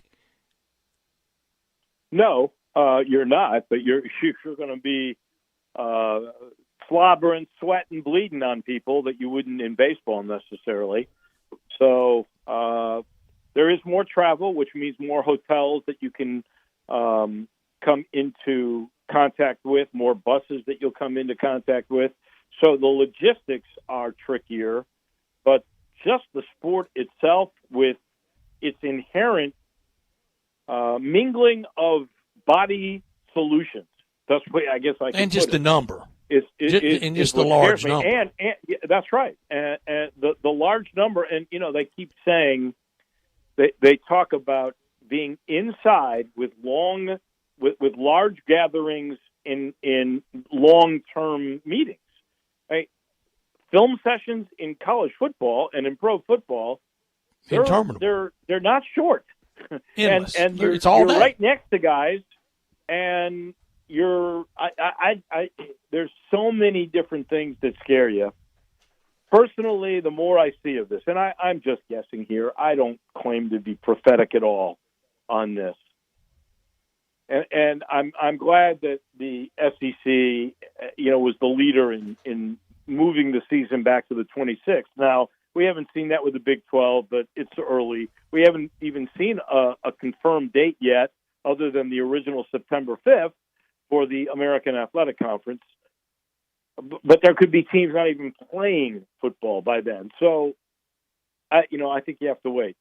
But in my mind, the best chance we really have for playing any college football would be to delay the season. And it goes back to, if we're trying to get revenue streams, people, I think, will be afraid to go to the games. I don't think you're going to get, if you were allowed 50%, like Texas was talking about, I don't think you're going to get 50% of your people. Most of the NFL crowds, I'll be shocked if they are at 50%. I think you're. But Dave, you've cited that Memphis. You've cited that Memphis 901 number a couple of times. Well, they've had 850 out of 1,000. That's easy. That's 85%. Right. That's about what they drew when it was 10,000. They drew about 8,500. That's about 85%. Yeah, that's accurate. But you could space out 1,000, and I think you feel safer. I just don't. I think people are leery of going. And you take a look at the NFL crowd. They are mainly elite older people. I hate to say it, socioeconomically, the ones that pay for NFL tickets because they're expensive, and they're older. They're an older group, and I don't think they're going to get 50% if they're allowed to have that many people in the stadium.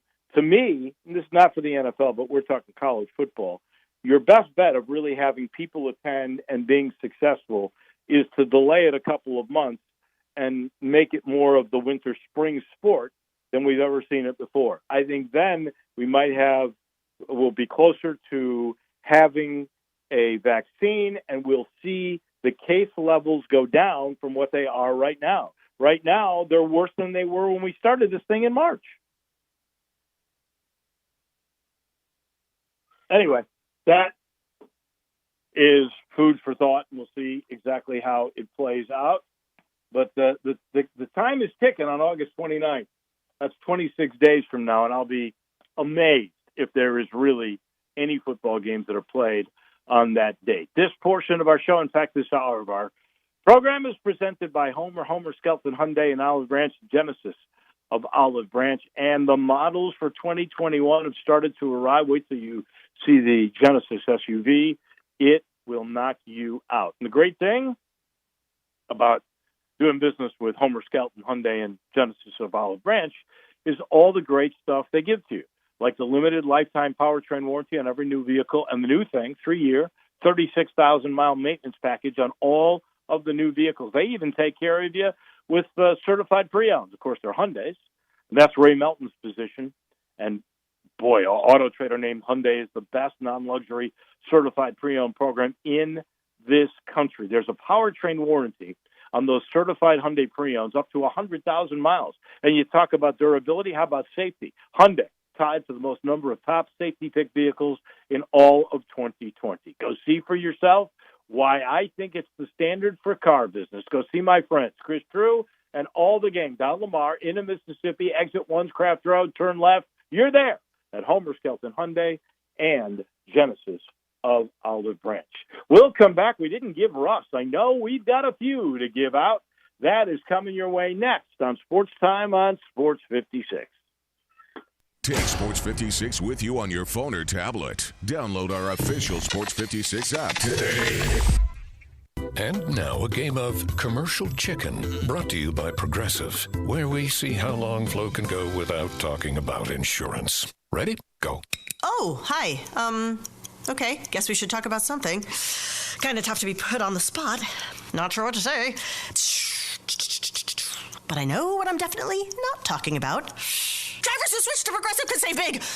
Okay, you win. We can't help but save customers money. Progressive Casualty Insurance Company and Affiliates. I'm George Flynn, candidate for U.S. Senate in the Republican primary. This election, you'll have a choice of values. I'm a Reagan conservative, believing in family, faith, freedom, and right to life, or to others blindly loyal to Trump.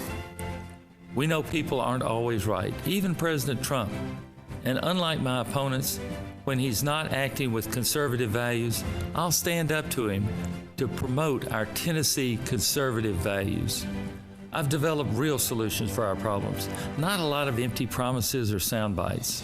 I'm George Flynn. I'm a physician, I'm a Christian, I'm a conservative, and I'm asking for your vote for values of family, faith, and freedom. As a physician, I can tell you that masks work to control this pandemic. I'm George Flynn, and I approve this message. Paid for by Friends of George Flynn, 2020. Gene Bryan, Treasurer. Hi, this is Troy Fiveash, owner of Fiveash Roof Services. You've heard me talk about how we offer the best products, the best warranties, and the best services for years. Now let's talk about pricing. Pricing should never be the only reason you hire a contractor, but in today's world, pricing is always a consideration. So we suggest you get 2 or 3 estimates for your roof replacement from a reputable, licensed, and insured company, and then give us a call. If we can't beat your best price for a comparable roof system by more than $100, we'll give you $100. It's that simple. We are so sure we can offer you the best price, beating all other qualified companies, we will hand you $100 if we can't. And thank you for the opportunity. So give us a call. What's the worst thing that's going to happen? Make $100? Fiveash Roof Services, a proud supporter of Tiger Athletics and the official roofer of the Tigers home team. Fiveash Roof Services, fair, honest, and ethical. 367-0050 or memphisroofer.com. Fiveash Roofing, it's what we do. We're here for you. Now, more of Sports Time on Sports 56 with Wallo and Stats. This hour of Sports Time is brought to you by Homer Skelton Hyundai. Here once again are Dave Woloshin and Brad Norsworthy. Anthony Sane joins us at 5 o'clock. He's the newest member of the Sports 56 team. He's in the mornings with Peter Edmiston, and they sounded fantastic this morning. Look forward to having Anthony with us at 5 and listening to him a whole bunch in the mornings and a whole lot with us. He's with Sports Illustrated covering the Grizzlies and one of the best Twitter handles out there on the Twitter machine. You can follow him on Twitter at Sane Asylum. He will be with us at 5 o'clock. Dave, it was completely my era in the metal segment. I omitted Rust. You start then, since I made the egregious error of leaving Rust out. I just want to say I did a little soliloquy here as we were going to break about my doubts about football. I checked my mail, and I got to save the date from the University of Memphis Athletic Department since they're unable to have an on-campus luncheon on the day before football practice. It's scheduled to start. They're going to do a Zoom call with Coach Silverfield and all 3 coordinators, Pete Lembo, John McIntyre, and Kevin Johns. So, you know, we may be having our doubts, but it looks to me like they are proceeding. I hope they know what they're doing. Plan. I hope so too. Arkansas State's planning to be here September 5th to play the Tigers. I believe me. I hope that is the case. I find it hard to believe at this very moment, but I certainly hope that is if we can be safe in doing it, Dave. I still want to, because think about the evolution of mask, and I am a mask proponent. I am a social distancing proponent. That many smart people telling me that I'm going to try it. I'm going to go down listening to them. Well, we know the whole evolution of mask. We can remember in early March when I think it was mostly because it was a limited supply for the frontline people that the bosses, Dr. Fauci and crew, were saying no mask. As late as May 28th, the august New England Journal of Medicine said a mask was largely cosmetic. If it made you feel good, wear it. It mostly didn't do anything. Well, we've changed from that. And last week you had Dr. Fauci drop out there. He thinks goggles are now necessary.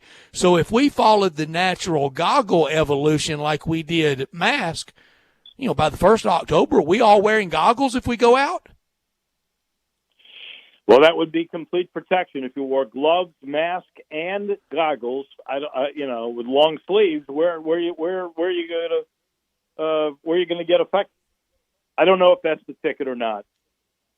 I don't. I had on 2 of the 3 in March, and y'all laughed at me. You and Drew laughed at me for 2 of the 3. I had everything, but I keep my goggles on every day, my glasses, but I didn't have protective goggles. I didn't have Elliott Perry goggles. Right. Well, we shouldn't have laughed at you at that time. You just did look like something out of a science fiction movie. It hurt my feelings a little bit, Dave. I was trying to be careful. I was trying to be careful, and y'all laughed at me and pointed at me. I felt like Rudolph and Rudolph the Red-Nosed Reindeer. Y'all were making fun of me. Well, you didn't have a red nose either. That was good. But I brought it on home for us. I haven't been ill, and I hadn't been tested. Let me say this. I have now been tested twice. And in fact, if people are wondering, I don't mind sharing it. I had an exposure last Thursday morning. So to be on the safe side, I don't want to infect anybody. I'm about 99.9% certain that I do not have COVID. I have no symptoms. The person that I was exposed to, I really didn't have very much contact with them at all, but they are asymptomatic. The only reason they found out that they had it was they were going to go through a medical procedure today, and they had to be cleared by getting tested. So I've gotten tested today, and I should know, hopefully by Wednesday, if indeed I'm negative, and I'm pretty certain that I am. The only other time I did it was to go visit my in-laws, who are 85 and 87, and that is the respectful thing to do. And let me point out, since the mask law has become mandatory, I applaud the people of Memphis, and I know we're going to see the case level go down, because for the most part, in all different walks of life that I have been in, wherever I have gone, I have seen people being really observant of the mask ordinance. And what percentage would you give it? In the if you just had to guess the percentage you encounter. Of how many different types of people? Are you No. How many people are wearing a mask? Oh, I think if you walk into a restaurant now, when they walk in, 100% have it on. If you walk into a store, 100% have it on. Now, once I think we're batting close to 100. The mask comes off. What? Yeah, but you are social distance. You are away from anybody. You're with people that are kind of in your bubble. Like I took my mother and we went to early dinner Saturday night. We had masks on in the car around each other. We parked. We went inside. We had masks on until the food was set down. And in between, I had a napkin up near my face. Most of the time, especially if somebody got close to the table. And then the second we got through eating, put the mask back on, didn't tarry, paid up, cashed out, and left. That is cautious. I'm not sure that I'm seeing that much due diligence by 100%, but I would say to you, from where I've been, 100% enter the restaurant with a mask. Most of them are coming with family. That's their own bubble. They usually sit down, they order. Once they've ordered, they take the mask off, and they don't put it back on until they pay. That seems to be the order of the day. In grocery stores or any stores that I've been in, mask on the whole time. And Drew, your age group, how do you think it's doing? My age group, I think, has done a phenomenal job. Actually, I live around the University of Memphis in that area, and a lot of people, a lot of college kids and stuff like that. But as far as Kroger goes, I know I've been 4 times in the last month, and I've only seen 2 people without a mask. And even most people in restaurants, in some of the restaurant/bars that are open up, I see masks everywhere. So I applaud the city. I think we've done a great job. Let's just keep doing it. I do too. Because the more we keep these practices in, the better chances we have of getting back to normalcy, getting to the other side, and seeing some of the sports that we are hoping to see this fall.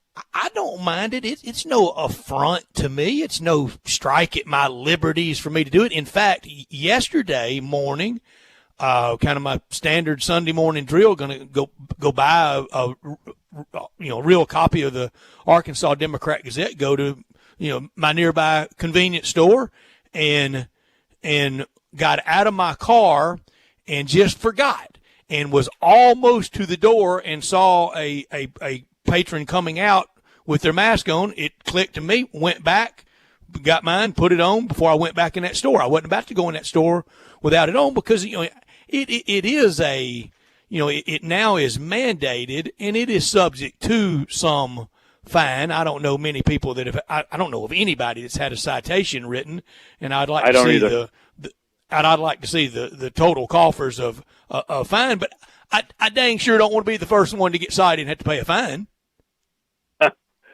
And there's no need to. As you said, you're not.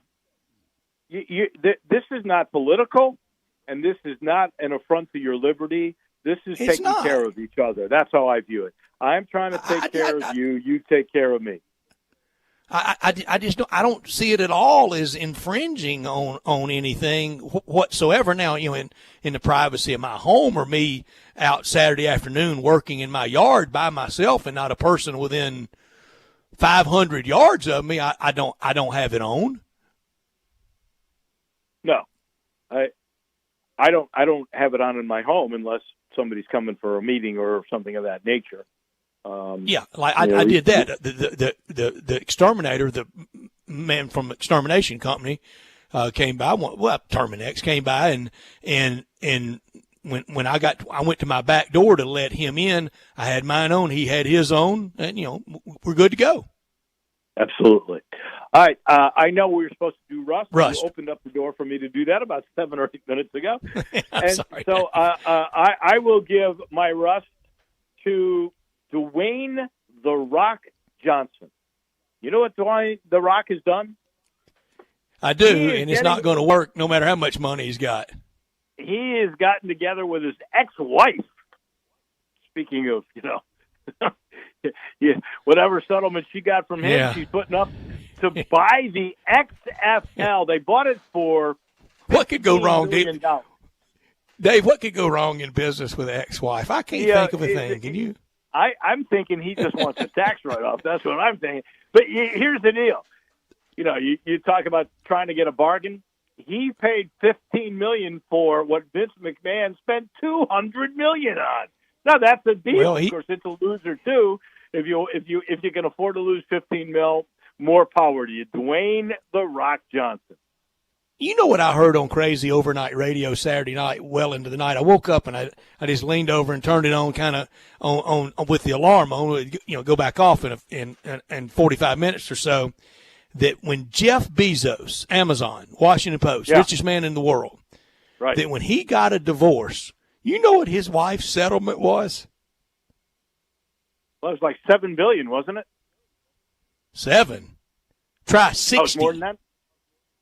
She got 60. What has he got? She got 60. He's got 200. I didn't realize he had that much. $200 billion. Wow. Wonder where Miss Bezos is today, Drew. For a single fella, we need to find somebody. I'm going to track her down. I'll tell you that. I mean, $60 billion. All right. I don't care. Doesn't matter for $60 billion. I don't. If she's 130 and Bryson DeChambeau's age, who cares at $60 billion? My Russ goes. More to go after her. Oh man, this segment really got off the rails with me forgetting to do Rust in the metal section. This is totally on me, isn't it, Dave? She's only 50. Pretty good looking. Only 50? What are you talking about? 50? That darn near a fetching age for me. That's double my age. That's too old for you, Brett. But old enough for Drew. Oh, perfect. Man. My Russ goes to, and we've talked about it, and I look forward to visiting with Anthony Sain about this as we go a little more scrutiny on the Grizzlies and the 0-2 start in the bubble. My Russ is Dylan Brooks. It's been a nightmare in bubble ball for him. And the Grizz D, speaking of social distancing, Dr. Fauci, I think, would be envious of the social distancing they've had. And DeAnthony Melton play looks like he's been in quarantine down there. He's been awful since March. Here is Dylan Brooks from three-point land. 13 makes out of 46 heaves. Wow. Was that after he signed his deal? That was right on the heels of Yeah. signing the deal. Yes. Now, I hate to say it because I really like Dylan Brooks, and I still think he will be a really good piece for this team. But he has not been the same guy since he got his money. And I don't know what that's all about, and maybe we're oversimplifying it. And maybe Anthony Sane can shed some light on this.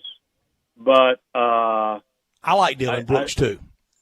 I got to tell you, he has not been the same guy after he got his moolah. So those are your Rust medals for today. This portion of the show is brought to you by the Eflin Insurance Group. And it's a group because, he got together now with Britt Linder and his group, and all of a sudden, if you are being taken care of, and that's exactly what happens if you become a client of the Eflin Insurance Group, they take care of you. And now they have over 300 years of combined insurance experience, local too, locally owned and operated. There's been somebody from Eflin or Linder serving the Memphis community in insurance since 1955. That's 65 years of folks taking care of you, specializing in home, auto, umbrella, and small to mid-sized commercial accounts. They do both. Not everybody does, but Matt Eflin and his group, they do. Service First Agency, they say they treat your family like their family, and they really do. They sit you down. If it's personal, they want to find out about your family and what's most important to you, and they protect you in that regard. If it's business, they'll project out what you're going to be doing in 10, 15, 20 years. What are the most important assets? How can we protect that? And they do. You want that kind of service, you make the call. 757-2315, 757-2315, or if you're a Tiger fan, 386-GER. That's 386-4777. Those are the numbers to the Eflin Insurance Group.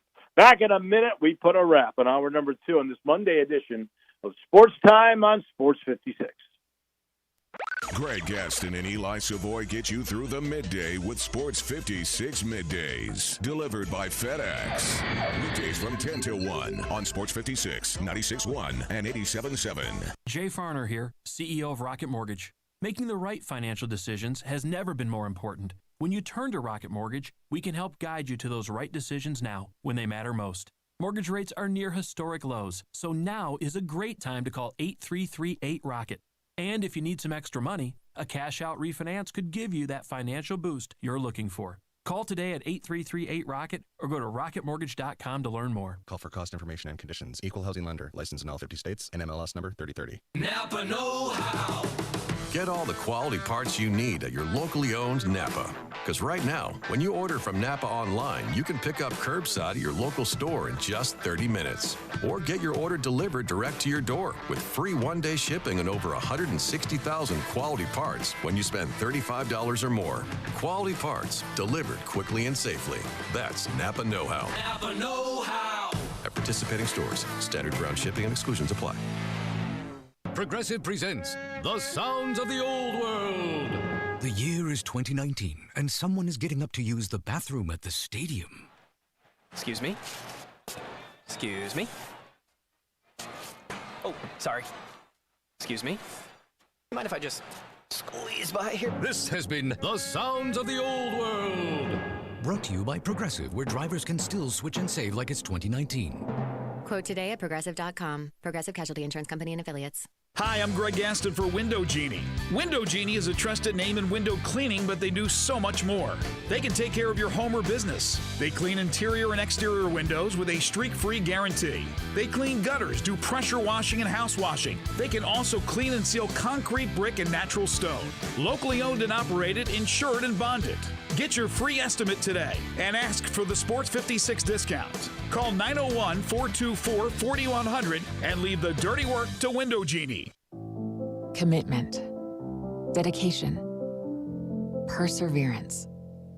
At FedEx, our people are our strength. Even during these unprecedented times, we are delivering medical supplies, test kits, and the things you need every day. Helping the world move forward together. Strength. What we deliver by delivering. FedEx. Now, more of Sports Time on Sports 56 with Wolo and Stats. This hour of Sports Time is brought to you by Homer Skelton Hyundai. Here once again are Dave Woloshin and Brad Norsworthy.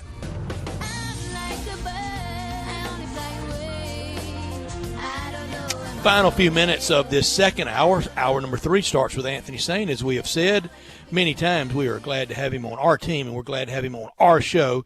That comes up in just a few minutes. 74-74 between the Thunder and Nuggets down in the bubble.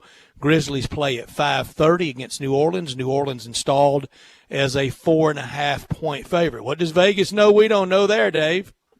I don't know. Maybe they just think that New Orleans is a better basketball team. The way Memphis has played, as it showed it, New Orleans hadn't even appeared yet. No. How many minutes will Zion play today? Is it going to still be 15? I haven't seen him out there yet. I've never caught any action yet. Well, he's played 15 minutes in both games, I believe. I know he did the first game, and he was sitting on the bench down the stretch. I don't remember the second game because I didn't see much of that. And it's got to be frustrating. In fact, it was so frustrating that their general manager had to send out a release saying, guys, we are thinking of the entire career of Zion Williamson, and because he missed so much action during the year, and then because when he came back, we went through with specific game management plans for every player on the roster, and then he missed that bubble time with us because he had a legitimate family emergency. We're not rushing him. He's only going to play so much, and that's just the way it's going to be. We can tell. We can tell. And a lot of the bubble was kind of built around him TV programming-wise. Earlier today, 107-103 Raptors, the champs over the Miami Heat. Pacers putting it on the Wizards right now. The Wizards, they want to get out of town. They didn't want to be there to begin with. They're going nowhere. They're getting blasted right now, 90-68 by Indiana. The Grizzlies 0-2 start. I'm not that surprised by it. I will confess, Drew Barrett drew me back on this before we did predictions last week, and I know I thought an 0-2 start could lead to this. I almost went with the Grizzlies in the bubble, especially if they started 0-2. But I didn't know New Orleans would be this bad, and I didn't know who else. There's one other team on here that coming up for the Grizzlies that I think is not as good as. And when I had a win when we did it. I went 3-5 instead of 0-8. But I was really thinking you get off to that tough luck start, and especially an excruciating loss style, young team may act young. The surprise for me is San Antonio. They have not lost, right? I mean, they're 2-0 so far in the bubble. Yeah, and that was the Drew team wouldn't let me pick Aldridge. I did not think they would come to play. I thought they would be the Western Division's answer to what the Wizards are in the East. So I'm shocked at their success. And I will tell you, I mean, both those games were winnable for Memphis, and I think inexperience was really the difference there. And now they get the pressure on them, and I don't know how they're going to react to that pressure. It's not like you've got a home game where you can feed off the crowd and feel good about one another. You're doing it on this neutral, and maybe that is a detriment to a team that doesn't have experience. Maybe so. The Grizzlies have certainly played well enough to win. Not even a split for the sweep. Yeah, but down the stretch they haven't. They really have not executed the way they should have. You could make the argument that Jaren Jackson made the big three, which was one heck of a shot in the face of Rudy Gay. I mean, that was. But then you didn't get back in the correct form in defense, and I hate to make Dylan Brooks the GOAT here, not the greatest of all time either, but you know, he's the guy that's missed a lot of shots. He's the guy that took too many shots probably, and he's the guy that made the bonehead play on the foul that basically gave San Antonio the win the other day.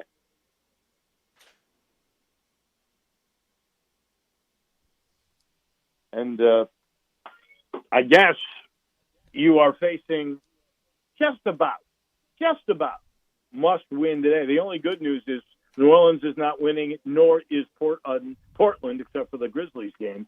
So they still are in control of at least getting into a play-in game. This portion of the show is brought to you by my friends at the Spirit Shop. Well, if you had a big weekend, and many of you might have, staying at home, staycation kind of thing, you got to go to the Spirit Shop. You got to go see my friend Eddie Connor or any of his family members that are in there. It's a family business, and it has been since 1969. They've been serving not only East Memphis, all of the Memphis area, because it's right on that artery. This little log cabin, you passed by it a million times, right at 4848 Poplar. That's Poplar and St. Nick. That's right down from Clark Tower. So this little thing looks tiny. Inside, you wouldn't believe how much spirits there are, how much vodka and wine and bourbon and tequila, any premium or middle grade or bargain. They got it all. And he's got a story for every one of them.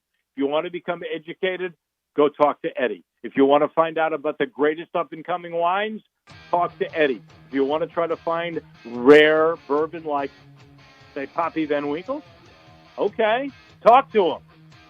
He'll explain it all to you. You will love it. So you might be out for the weekend. You had a big weekend. You need to restock. Best place to go, believe me, is the Spirit Shop. We are back in just 1 minute with our number 3 and the newest Sports 56er. That is Anthony Sain, and he is next. Hi, folks. Jeff Jackson, General Manager at Sunrise Collierville. Thinking about a new or used car or truck and not sure where to get the most for your money? Think no more. Sunrise Collierville's 31st annual tent sale is going on now. With the largest selection of vehicles in the Mid-South to choose from and factory rebates up to $8,000 and discounts up to $10,000. Bad credit, bankruptcy, slow pay, it's okay. Here at Sunrise, we specialize in secondary financing. If you got a job, you're approved at Sunrise Collierville. The #1 Chevrolet Buick GMC dealership in the Mid-South. The home of the guaranteed credit approval. See us online at sunrisecollierville.com. You're scrambling around. You need a haircut. Where you gonna go? I got a place that has 15 locations. I've got a place where details matter. I've got a place that can be invigorating and relaxing at the same time. You know what it is. It's Supercuts. Every haircut ends with the signature hot towel finish. Every haircut matters. When you're getting ready, you go into Supercuts. The stylist will pay attention to every detail. So you get the haircut you want, and, of course, you're going to finish with that signature hot towel. You walk out clean, sharp, and not just ready, but super ready. And you might want to ask that hairstylist about what the tea tree experience is. One part invigorating, one part relaxing. The tea tree experience is something you need to try. 15 locations. I mentioned that, didn't I? All you've got to do is go to supercuts.com. You'll find the one nearest to you. Get super ready at Supercuts. Great news, sports fans. The Butcher Shop Steakhouse is now open for dine-in service. Make a reservation and enjoy a mouth-watering steak dinner. Or, if you prefer, take it curbside. In addition to their fantastic steaks, the Butcher Shop Steakhouse has a variety of entrees, including Canadian lobster tail, crab-stuffed shrimp, pan-seared red snapper, and fresh ground steak burger with portobello mushroom sauce. Planning to cook out? The Butcher Shop Steakhouse offers a great selection of fresh Angus beef, hand-cut steaks and burgers, lamb chops, Atlantic salmon, and more. Make your reservation for dine-in or pre-order for curbside pickup. The Butcher Shop Steakhouse. Dine-in, curbside, and delivery. Plus, enjoy the sizzle of top-quality Butcher Shop steaks on your own grill. Call us at 757-4244 and visit our website, thebutchershop.com, for menus and more. The Butcher Shop Steakhouse, Walnut Grove and Germantown Parkway. We are Sports 56 WHBQ Memphis, WIVG-FM Tunica Memphis, and WPG-FLP Memphis, Flynn Broadcasting Stations. Welcome back to Sports Time on Sports 56 with Wallo and Stats. This hour of Sports Time is brought to you by DeSoto Auto Sales. Here once again are Dave Woloshin and Brett Norsworthy. Hour 3 on this busy Monday. It starts now, but after I tell you about the title of sponsor this hour, We will be very pleased to bring on Anthony Sane from Sports 56 Mornings, and he's on Twitter at one of the great Twitter handles of all time at Sane Asylum. This hour brought to you every day by DeSoto Auto Sales, where they specialize in late model cars with low mileage, very high standards at DeSoto Auto Sales. All the cars, test-driven, checked out bumper to bumper, head to toe, unlimited inventory, every make, every model. You'll love it down on Goodman Road, 5704 Goodman Road. Go online and check out all the cars and all the happy referrals at DeSotoAutosales.com. When you walk in, you'll be treated like family by kind, courteous employees, laid-back atmosphere, no high-pressure sales. But they care about your time. They want you to enjoy the ultimate car experience because they know we live in a world today that time really matters. You walk in, find the car you want, test drive it, credit approved, paperwork completed, all in less than an hour, in time to do it over your lunch hour or right now, immediately after work at DeSoto Auto Sales at 5704 Goodman Road, 662-890-7184. Come on down to DeSoto County for that town and country experience at DeSoto Auto Sales. This morning, Anthony Sane, I listened to you and Peter, and y'all were terrific. Now, here's the rub. You got to do it again tomorrow, Anthony Sane. Thank you for joining us, and we are glad to have you as part of our team. It is a big, great addition. Thank you for joining us. Me and Peter had a good time this morning. 3-hour show. We talked about the show after the show, and the same comment that we had for each other was, when you're having fun with somebody you got good chemistry with, that those 3 hours feel like 1 hour, and they definitely flew by today. And just looking forward to getting up and doing it again in the morning. Got to get up and do it again in the morning, and you will. Yeah, I'll be on tomorrow morning, me and Peter doing it again. Anthony, let me ask you a little bit about the Grizzlies. That's the team that you cover the most closely. And we've been sitting here trying to figure out what's happened. It looks as if maybe experience or lack thereof has caught up with the Grizzlies. How do you hypothesize the 0-2 start? Yeah, it's a lot of that. It's a lot of inexperience, not just with the young players, also with Coach Jenkins as well, rookie head coach, going into just a difficult situation in the bubble. This team feeds so much off the energy in the FedEx Forum. They play very well at home. It's just an odd environment, and for young players like that, it's something they've never been a part of. Well, something no one's really been a part of. But those type of factors definitely don't help a young team. And then the Grizzlies, like we talked about this morning, the Grizzlies have never been a situation where they've been the hunter. They've been the team that's been the aggressor, looking to knock off teams that they're not supposed to beat. But now that everything's been set and they're the 8th seed and you got teams underneath you gunning for you, these teams, like that Spurs team, I was worried about that game because even though that Spurs team is missing a lot of guys, the team still has a lot of vets, guys that played a lot of playoff games. And they know those guys know how to win games, know how to win. You have to do the small things to win games. And a lot of our youth and experience just started rearing this ugly head. John Morant, even though he's had great numbers in both games, kind of struggling to kind of find his spots and knowing when he needs to take over a game and kind of set the tone. Something that when the Grizzlies were playing their best basketball this season was when Ja came out being super assertive, super aggressive, and really setting the tone for the game and forcing the issue for this team. And we haven't really seen a lot of that. Josh, he's been able to put up nice numbers, but they haven't always been at the most key moments when the team really needs them.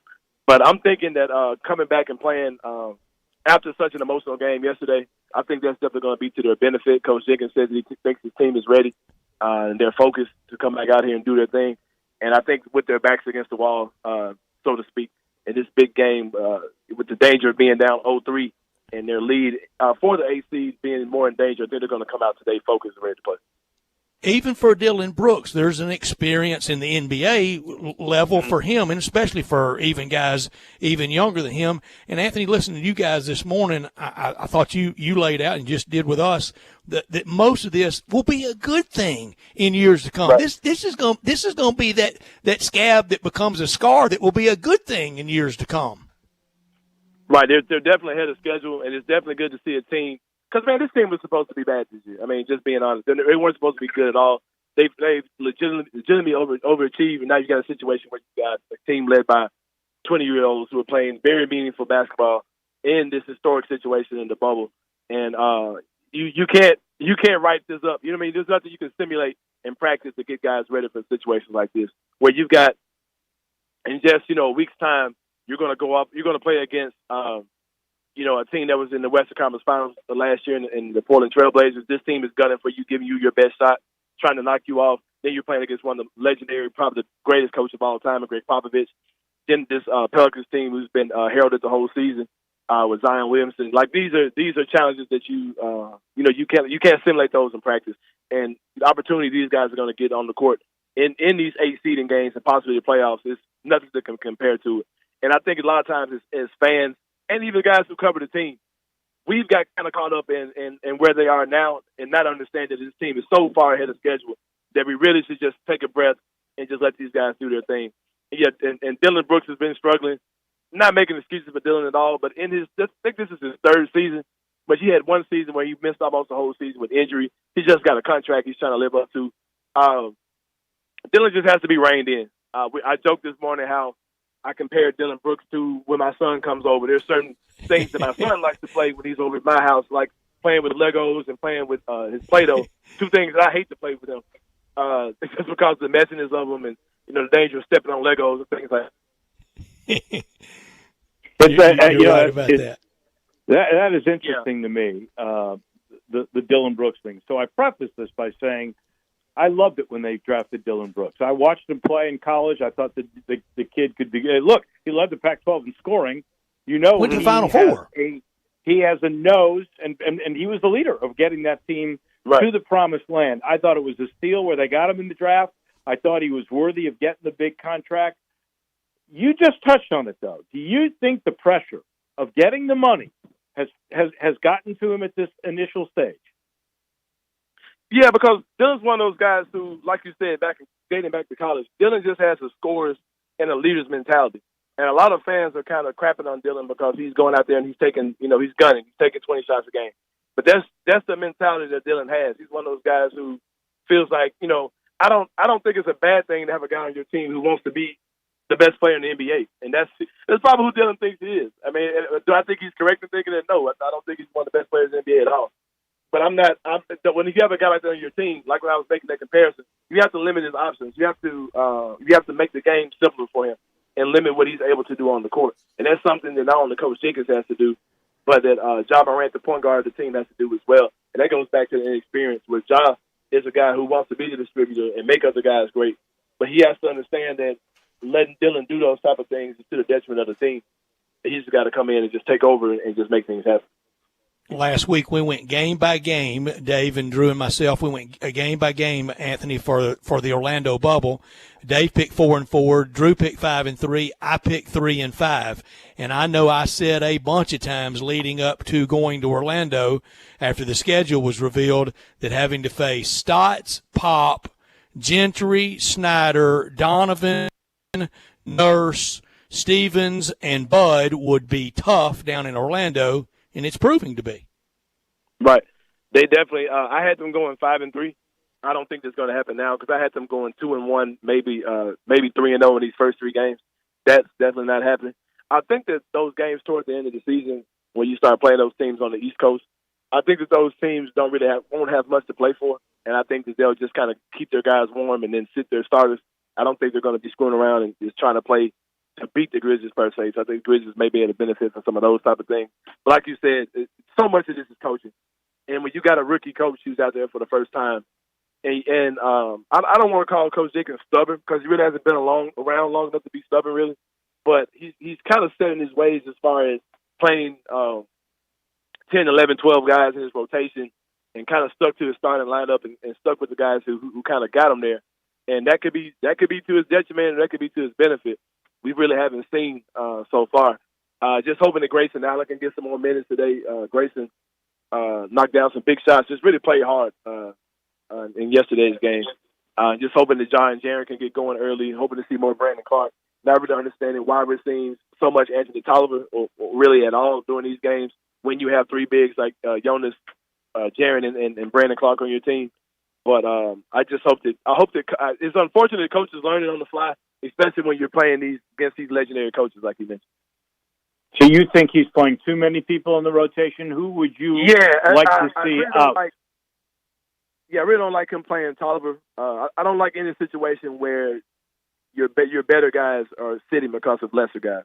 And there are too many situations to me where I saw Jaron and Brandon Clark sitting on the bench, or Jaron, JV and Brandon sitting on the bench, and Tolliver and Kyle Anderson on your front court. I was like, no, like that should never be the case. You should always have, any two of those guys should be on the court at any time, and too much of Tolliver.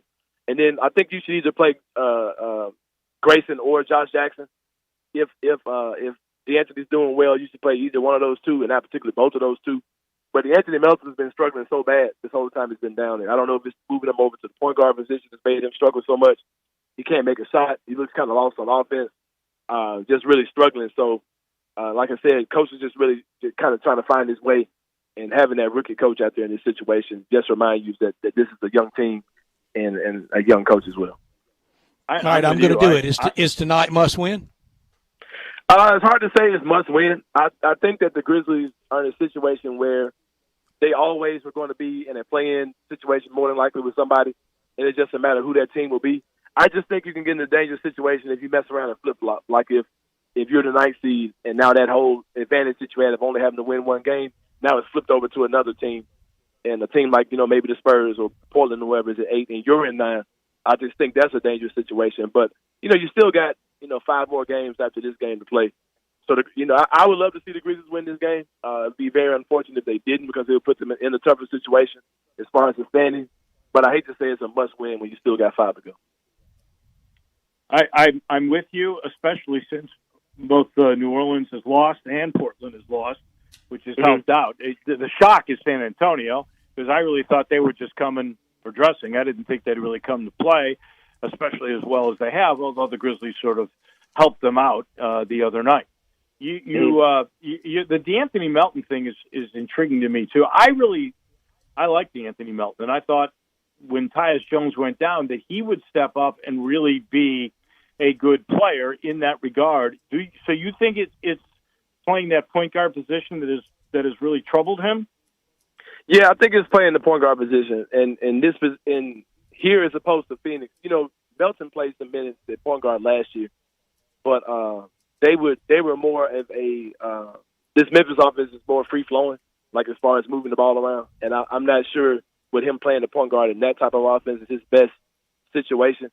But that's another thing, man. If DeAnthony can just get going, if we could get double digits out of him, and just some good defensive plays by DeAnthony throughout the game, you're talking about a totally different team. We haven't gotten anything from him at all. Him and Kyle Anderson both haven't given you anything. And Kyle was looking like he was, able to knock down shots in the scrimmage games, but I don't even think he's even been taking any threes at all. And that's one of your big things. And playing against this Pelicans team today with with Brandon Ingram, you're going to have Kyle Anderson on the court to guard Ingram. So those guys are going to have to step up. Our guest is Anthony Sane. He's on in the mornings with Peter Edmondson starting this morning on Sports 56 Mornings. You can follow him on Twitter at Sane Asylum. It's a voice you better get used to because you're going to hear it a lot.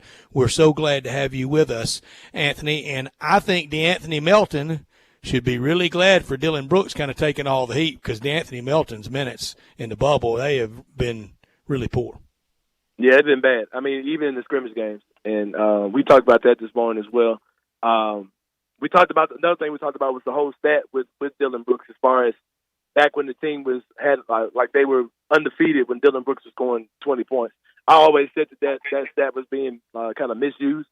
I think that the bigger stat in that is that whenever you get 20-plus points from the wing position, whether it be Dylan Brooks, Jay Crowder, Kyle Anderson, whoever it was, the way that this team is set up, with John and Jaren being your leaders in scoring and just, your leaders on the court, whenever they get any kind of effort from anything on the wing, is a winning success.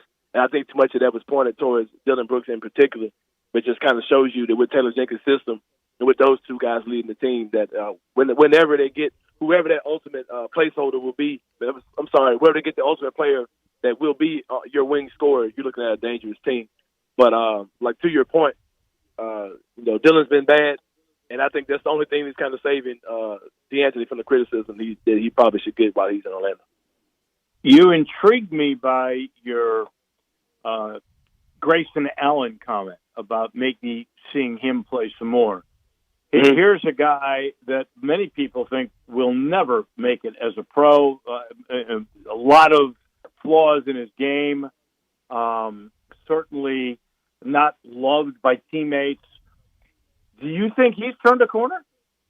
Yeah, that's the thing about Grayson. I had a conversation with a friend of mine about Grayson, and being gifted to be able to, see him in a locker room situation. Like, I remember when we had media day when the season first started, Grayson was really candid, and he opened up about how he seeks his faith and also some psychological help to help him with some of the on-court issues he had. Yeah. He started talking about how these issues go back to playing peewee ball and fans heckling him when he was a little kid. Like, he talked about how those issues, have bothered him and plagued him his entire career.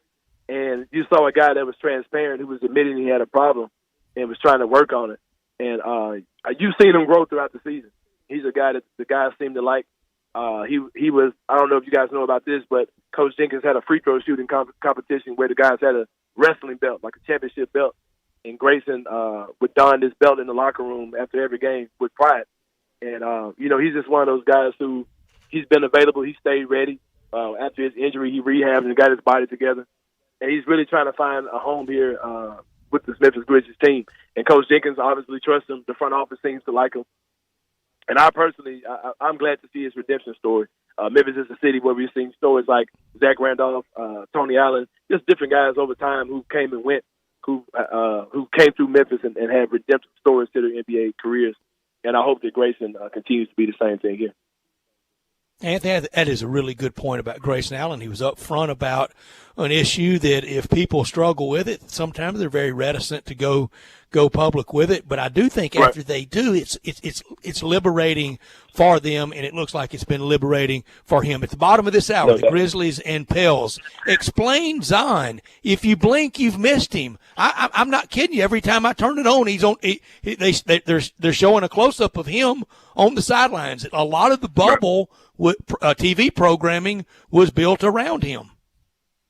Yeah, man, it's wild. My good friend Drew Hill, he's down in the bubble covering the games, and he attended the press conference with Alvin Gentry.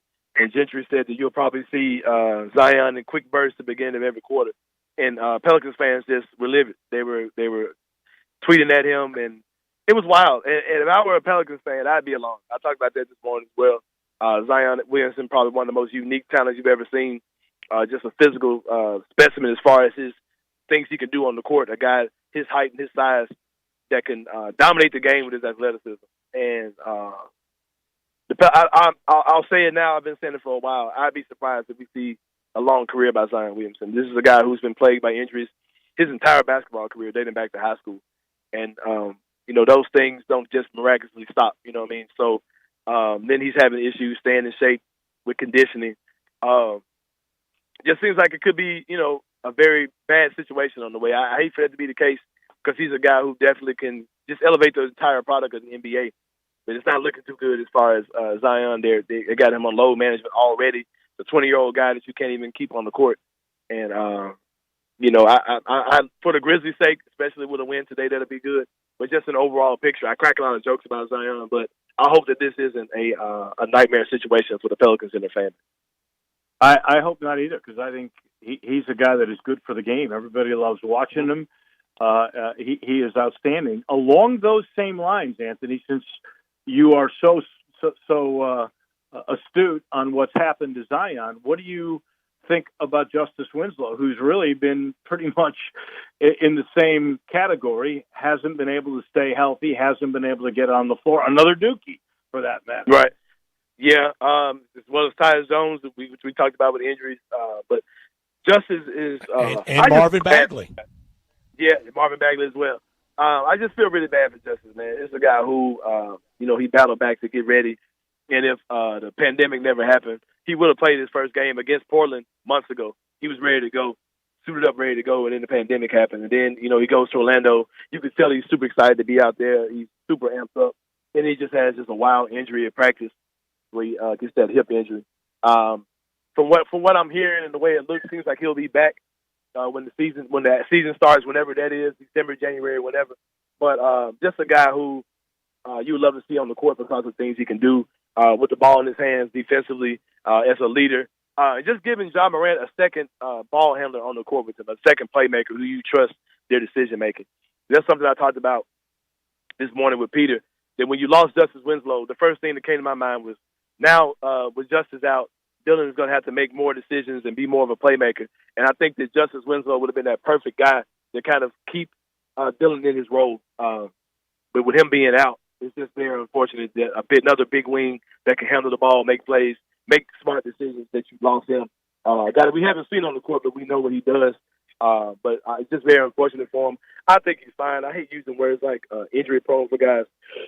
But, you know, it is what it is for him at this point. But I just hope he can get back on the court and contribute for the Grizzlies going forward.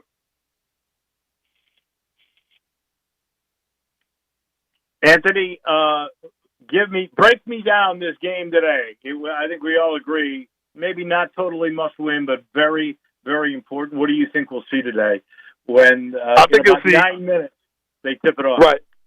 Yeah, I'm on the lot now, getting ready to enter the forum. You know, they got some media stuff for it. I'm ready to head in now.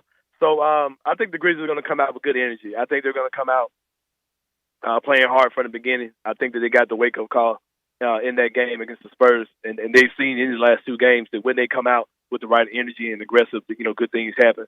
I'm predicting that the Grizzlies will win.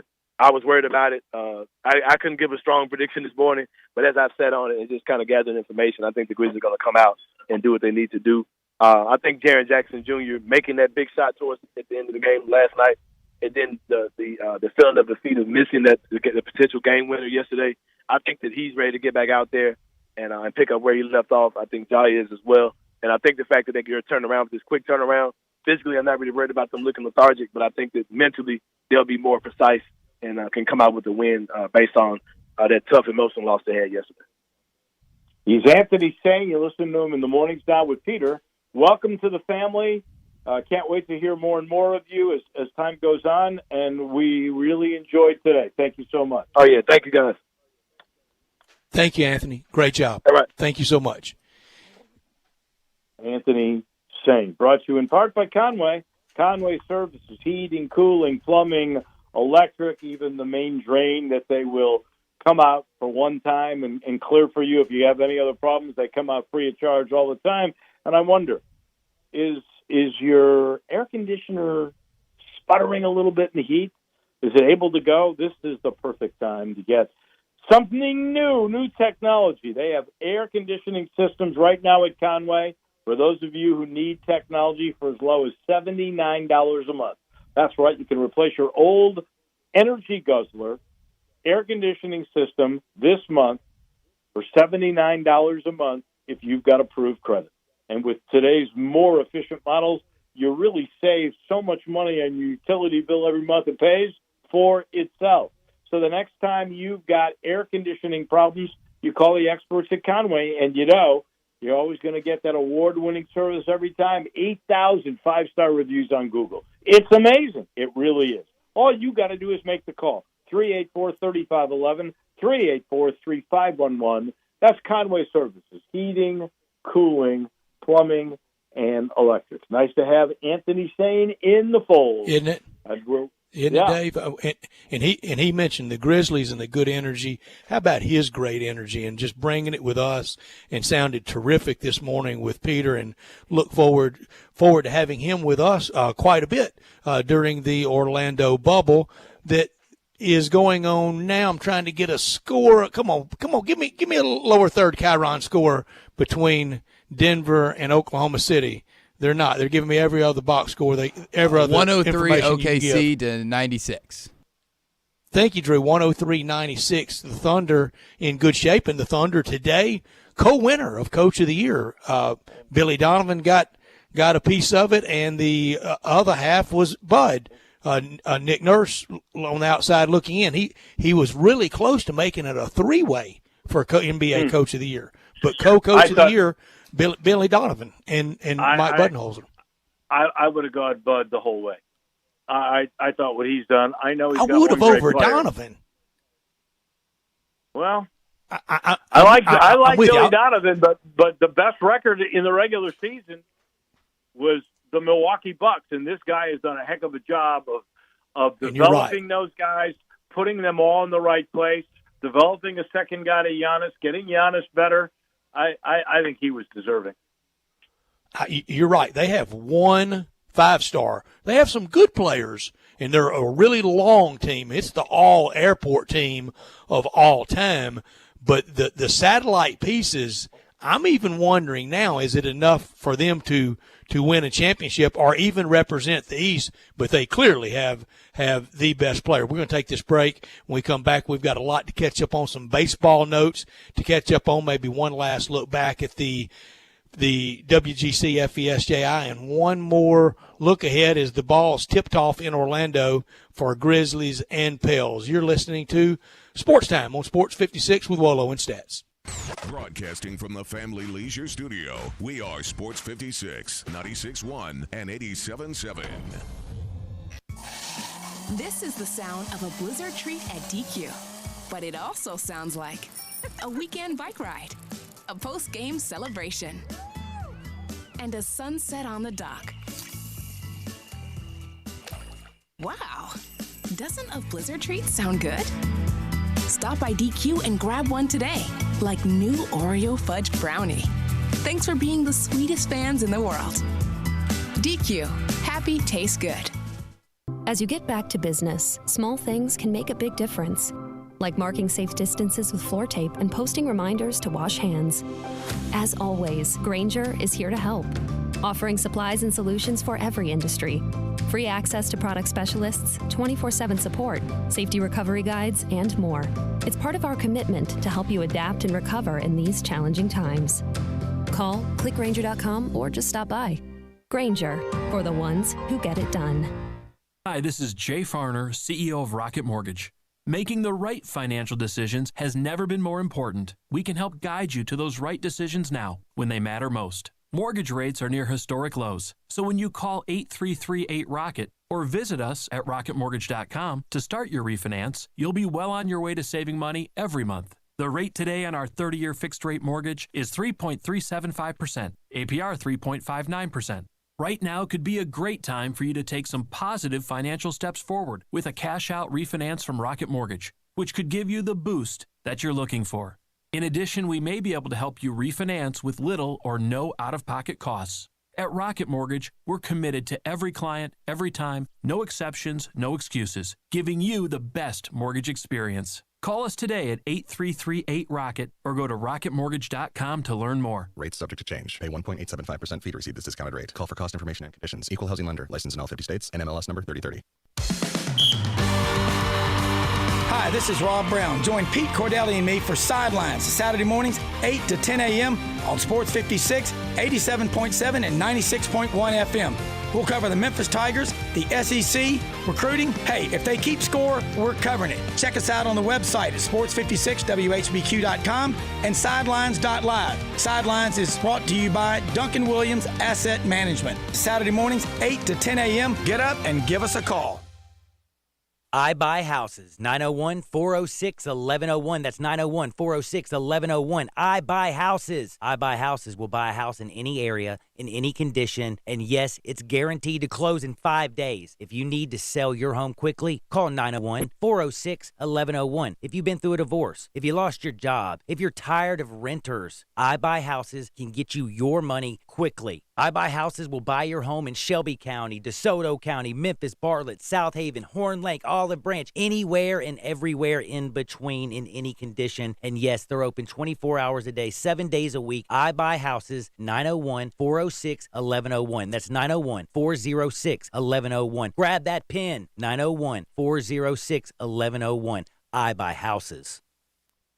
Welcome back to Sports Time on Sports 56 with Wolo and Stats. This hour of Sports Time is brought to you by DeSoto Auto Sales. Here once again are Dave Woloshin and Brett Norsworthy.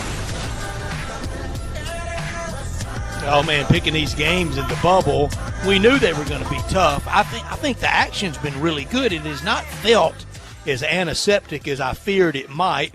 Dave, you picked a win today over New Orleans. Drew, you picked a win today over New Orleans. I went with a loss.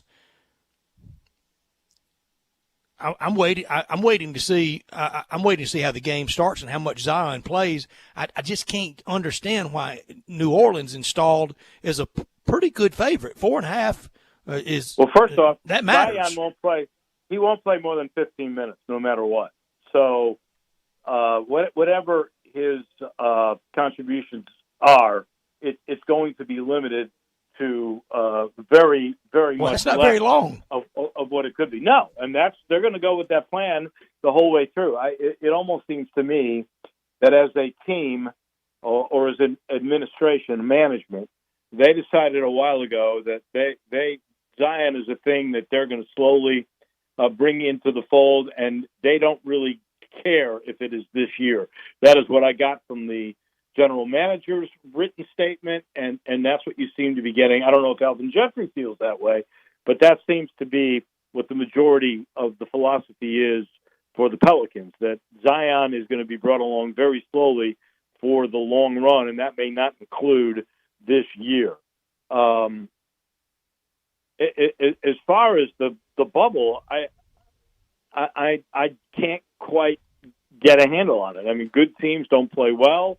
A team that you thought was going to be there just to go through the motions, San Antonio, has been lights out, and they may end up making, as a long shot, the playoffs. Portland hasn't played as well. Both Memphis and New Orleans, the two darlings of the bottom, the ones that were supposed to be battling, have played poorly. You mentioned, you had them 2-1. I had them 3-0, and the best they can be now is 1-2. So I haven't gotten a good feel for this. I really did take into account, as I mentioned with Anthony saying earlier, I did not take into account their inexperience, and I think that's a factor here. No, I had a 1-2. I had 1-2 in the bubble after 3, losing to Portland, defeating San Antonio, and losing tonight to New Orleans. And I did, because Ron Tillery, he alerted about the experience thing quite often in visits with us, and I think it has shown itself with that. The Cardinals aren't playing again tonight, not scheduled to play again maybe until Friday night. Dave, if you were commissioner of the sport, you are the commissioner, and you have to make the decision upon me asking you this question right now. So the ultimate high-hard one, if you had to, do you have in-season contraction? Well, it was done by MLS, and the problem is he's got both. They don't have a 150-year history. And he doesn't have he doesn't have one in the American and one in the National. He's got both in the National League that haven't been playing. The whole 4-game series with the Tigers has definitely been postponed. So this whole 4 games with the Cards and the Tigers is out, and it can't be good for either team, especially Detroit, which doesn't have any health issues at the moment, that they don't get to play. And now you're falling way behind, because guess what? The Cubs are playing again tonight.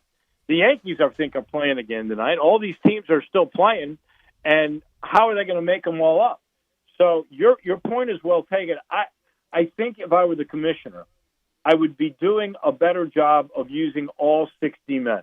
And I know it puts St. Louis at a huge disadvantage if you've got 8 guys or 6 guys or whatever the amount of guys are that are developmental guys that are frontline guys that you've got to say, well, we're not going to use them until they're better, but we're bringing up these guys from the farm on our 60-man roster, and we'll just have to play with them. And I think that's what I would do. I would say, I would too. Teams, that's where I would start. We're going to play through this pandemic, and I gave you a 60-man roster for a reason. Start using it. Now, here's what I fear, and I can't wait till we talk to some baseball experts as the week plows on and as I read and find out more. Here's what I fear. I'm scared that they're scared to go to those guys, not just because of the competitive imbalance that it would naturally bring, but also their designations, their call-ups, their how many times they could bring them back up without having to, full service time and pay their options on them. I think that is also a trap door for them. But I'm with you. Before I would have in-season contraction, I would say you get somebody out there that has St. Louis Cardinals on the front of their uniforms and Florida Marlins and whoever. I mean, Cardinals, Yankees, whoever it is, you get 9 people out there and you try to play and you try to get them out 27 times, and you play a game until I'm sorry, I'm gonna be rather crude here, until they're sick or they want to opt out or they don't want to play, and then we'll threaten you with in-season contraction. But for right now, you get somebody out on that field. I'm with you, and I would also say that if indeed you had one or two teams that lost 25 to 30 guys, and it was for a period of more than the 10 days, and they just couldn't field the team because there was not enough healthy bodies, then you'd have to say, like the MLS did, you'd have to make the hard calls, and you'd have to say, you guys are done for this year. Sorry, we love you, but you're not healthy enough to play, and we are definitely going on with the season. And then if you had 3 or 4 or 5 of those teams, then you might have to say, guys, we tried, but it just wasn't possible in this pandemic. Until we have a vaccine, we can't do it. And I want to, because I know how feckless and horrible the leadership of baseball that it is, and what money grubbers the owners are. I want to play the blame game a little bit with Major League Baseball. Why didn't they try to have a couple of satellites? All right, if you're not going to try a couple of satellites, you know all these cities you're going to go into. All right, for instance, in the Central, both National League and American League, you know you're going to go into these cities. Why didn't Major League Baseball get out there a month ago and contract with hotels? All right, this is going to be the Major League Baseball hotel for the rest of the year. Whatever the price is here, we're going to pay you, but nobody else gets in here. And maybe an adjacent restaurant or two for them to have a place to go, and try to sequester them a little more. Now you're reading quotes from Derek Jeter saying it was basically boys being boys. Guys, for one time during this historic pandemic, can you stay out of the strip joints, bars, and casinos for one? I know you're 23 years old, 25 years old, and I know you got more money than sense, but one time, can you stay out of the joints? You would have thought that they would have known better. I agree. And you brought up, well, maybe they should have had satellite bubbles. I just don't know if you're playing a regular season, even though it's an abbreviated one, but 60 games followed by playoffs. I think it would have been really difficult to take them to 2 or 3 or even 4 different places with the amount of people, especially 60-man rosters and all the personnel that goes along with it. You're talking about 80, 90 people all at one time, the expense. And here's the biggest point. You've got to remember, the players themselves were the ones that said, no, we want to be with our families. We want to be in our home. That's right. They were the ones that didn't want to be go responsible to the then. Yeah. Yeah. They are. You're so right, Dave. You're so right. Now, Dave, I have texted. I'll go public with this. I have texted several very close Cardinal friends of mine, and I haven't accused them yet. I hadn't made this matter-of-fact statement. I've asked it more in a question. I'll ask you this question. Is this one of the darkest hours for the St. Louis Cardinals, that they now have imperiled and placed in jeopardy the entire game? I mean, look, now take your Cub hat off. The St. Louis Cardinals, except for the espionage a few years ago by the guy that ended up going to jail when he still had the passcode of Jeff Lunau, but the St. Louis Cardinals, they're IBM, they're American Express, they're Coca-Cola, they're one of the proud brand names. Take your fandom out of it and look at it honestly. They are, but this is a dark chapter for them, that they now have imperiled the entire game. Well, I could be flippant and say this is the new Cardinal way, but I won't do that. There's no need for that, Dave. This was a serious topic. I even threw the floor open to you today for you to sing your little Cub song. They were not the first ones. The Marlins were the first ones. I really don't know what happened with the Marlins for sure, because I've heard different Dave, stories. Dave, we heard the Dave, nightclub in Atlanta, but then we heard it could have very well been in the confines of that locker room that they were in too long. I've heard that story. I don't know the total story of the St. Louis Cardinals. I don't know if they were totally being irresponsible. It was out rolling. It was out rolling big, and all right. So let's say the Cardinals. They're in the same sentence with the Florida Marlins. Well, not very often they're in the same sentence. No, that's not Coca-Cola or IBM. That's for sure. That's Edsel. That's bad. It's a tough moment. It's such a strange moment that it's hard to to grasp and say this is a historic low point. You know, I can't think of a more unique situation, and I am certain that if those Cardinals realized the jeopardy they were putting themselves and baseball in, or the Marlins for that matter, they would have thought better of what they did. Unfortunately, it's like a lot of us when the economy reopened. We came back too soon. We thought we could wish away all of this. And I know that I read the text line. There are some people that think I am misinterpreting the data or whatever it is. All I know is the fatality rate is lower. We have jumped up in hospitalization. Now we steadied and went down a little bit. But we have more cases now, more spread of the disease right now, whether it kills you or not, we have it than we had in March. And I think some people are waking up, and the mask ordinance is forcing you to do that. But these are tough times. And whether if we could wish it away, we'd have baseball and we'd have football and it would all be done and we'd have a vaccine. But we can't. And we got to be patient, Dave, and we got to social distance, and we got to wear masks. If I could wish it away, I'd be in the studio with you, and I'd be probably heading to AutoZone Park tonight. And I would have been at the golf tournament all weekend. And I would have been to St. Louis twice. I would have gone to the Masters. I'd be getting ready for college football and planning on where we would be going all year. If I could wish it away, I would wish for all those things. One thing that did go away this weekend was Shohei Ohtani's ERA just running into infinity out there with SpaceX and beyond. Yeah. He only needed to get one out to stop it.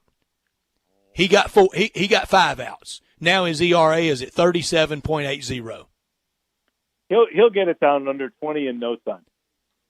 I don't know that he's a pitcher, Dave. I am pulling for Shohei Ohtani. I really am. I love the story that he came up and actually he was successful at first until he got injured, and I'm pulling for the guy. I really am. You know what I've called him? Instead of calling him the next Babe Ruth, I've called him Dice K that could bat a little bit. Well, that could be. That's probably fair. But let's see once he gets used to the league, because he never really had that opportunity, and I still think he's going to be a really good Major League Baseball player. I'll be surprised if he is not. Who was the former Stanford quarterback that was can't miss with the Cardinal? Chad Hutchinson. When Chad Hutchinson was with the Redbirds, he was not very good. He couldn't get the ball past many people, and he had an ERA that looked like 37.80. And I had our friend Billy Woods crying in the press box. I said, "That's not an ERA. That's a punting average." Yeah. Well, there are a lot of guys that you think are going to be really good, and they don't make it for whatever reason. Some could be injury. Some could be when they're up against competition as tough as they have to have in Major League Baseball on a daily basis, they're not up to that task. I think Shohei is going to be one that he is going to end up being a good player. Is he going to be Babe Ruth? No.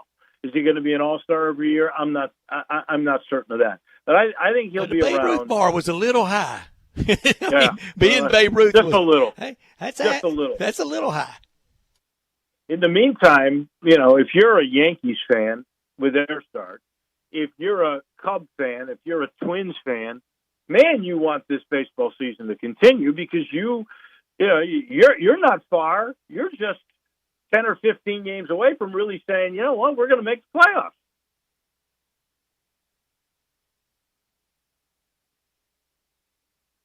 Don't you think? Getting close. Yeah, because, frankly, the season is so darn short. This portion of the show brought to you by the commissary. That's the Germantown commissary, and that's the Collierville commissary. Both open for business, both ways, inside or out. Now, I like the Collierville commissary because it's so big. It is very easy to social distance. I like it, too, because it's got a drive-through. Makes it so much easier for you. But if you love that little quaint area in Germantown and it's cool and you've been eating there for years, you can go inside and eat there, too. They have enough social distancing there, and they don't have the drive-through, but you know what? Walker Taylor says, we'll bring it out to you curbside. You can even call in advance, give the credit card number, so there's less exchange. It is still going on. He's never stopped. He never closed down during the pandemic. He looked after his employees, and he's still bringing the great ribs and the shoulder and the chicken, whatever it is that you love, including the deviled eggs or the banana pudding or the favorite of my friend Brett Norsworthy, that icebox lemon pie. It's all still there, in or out. And by the way, check out that patio. Well, the weather's been so beautiful. You can sit outside, and I relax. If I'm outside, I feel safer. It's open in Collierville. Go check it out. That's the Germantown Commissary and the Collierville Commissary. Back with Crunch Time in just 1 minute. It's R&R on Sports. The word is out about R&R on Sports, where you've heard interviews from Ken Griffith Jr., Dr. J, Hank Aaron, and many, many more. R&R on Sports, Saturday mornings, 10 a.m., Sports 56, 87.7, and 96.1. Don't miss us. Looking for a great place to deposit your money? Try First Bank. Competitive CD rates, a money market that moves with Wall Street prime and interest-bearing checking account options. Not to mention their friendly bankers who make decisions locally. To find out more, stop by one of First Bank's 3 local branches. 6482 Poplar Avenue, just east of International Paper. 8398 Highway 64 across from Wolf Chase. And 6280 Highway 64 in Oakland. Or visit firstbankonline.com. Member FDIC. Hey. Frequent heartburn may keep you from running your A game, but it doesn't have to anymore. Join the Prilosec OTC 2-week challenge. Just go to prilosecotc.com. You'll get $3 off to get you started, plus 14 days of tips, tricks, and reminders. Just 2 weeks, 0 heartburn. Go to prilosecotc.com and sign up today. 0 heartburn is possible with Prilosec OTC. Use as directed for 14 days to treat frequent heartburn, not for immediate relief.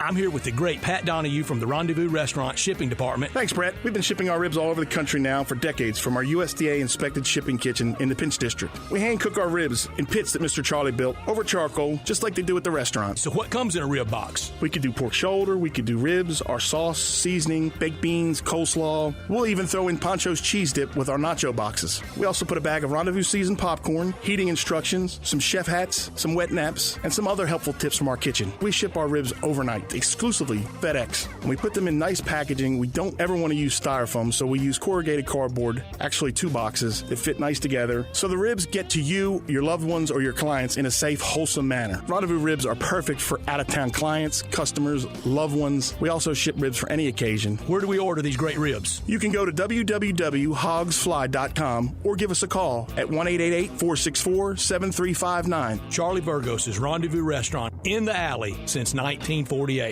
It's the Summer of Performance event at Acura of Memphis. Acura's entire lineup sets the luxury and performance standard, like the award-winning sedan, the Acura TLX, or the 3-row 7-passenger SUV, the Acura MDX, or Acura of Memphis's top-selling luxury crossover, the Acura RDX. Aggressive pricing, customized lease options, and low financing rates are at Acura of Memphis. Don't miss these deals. Visit AcuraofMemphis.com. Welcome back to Sports Time on Sports 56 with Wallo and Stats. This hour of Sports Time is brought to you by DeSoto Auto Sales. Here once again are Dave Voloshin and Brad Norsworthy. As we approach the 9-minute mark of the first quarter, so that means Zion Williamson has played about 3 minutes, so only 12 minutes left of him the rest of the day. The Pelicans take an early 6-2 lead over the Grizzlies. Grizzlies have rallied. Now it's 6-4. How about that? I'll let you know this final portion of the show is brought to you by my friends at Homer Skelton Hyundai and by Genesis of Olive Branch. I'm a proud owner of a Genesis luxury car. Can't wait for the new SUV, the 2021 SUV, to come out. Here's the thing about all the Genesis cars and the Homer Skelton Hyundais, like the Santa Fe or the Tucson or the Veloster, which are all, by the way, J.D. Power number ones for their different categories. But with every new car, and those 2021s are coming in, even the 20s, though, you get a lifetime limited powertrain warranty, and you get a 3-year, 36,000-mile maintenance package. All of the new cars. It's amazing. And even the pre-owned, like the Hyundai certified pre-owned cars, you get a 100,000-mile limited powertrain warranty on them. This is why they're the standard for all of the car business. The product and the way they really service your car, take care of you, give you the best incentives. They're the standard of the car business. Don't take my word for it. Please go talk to Chris Drew and all the gang. This is a crew of people that have been together for years. They like working with each other. They have a passion for the car business. They pass that along to you, I promise. Go see for yourself. You'll love Homer Skelton Hyundai and Genesis of Olive Branch. It is crunch time.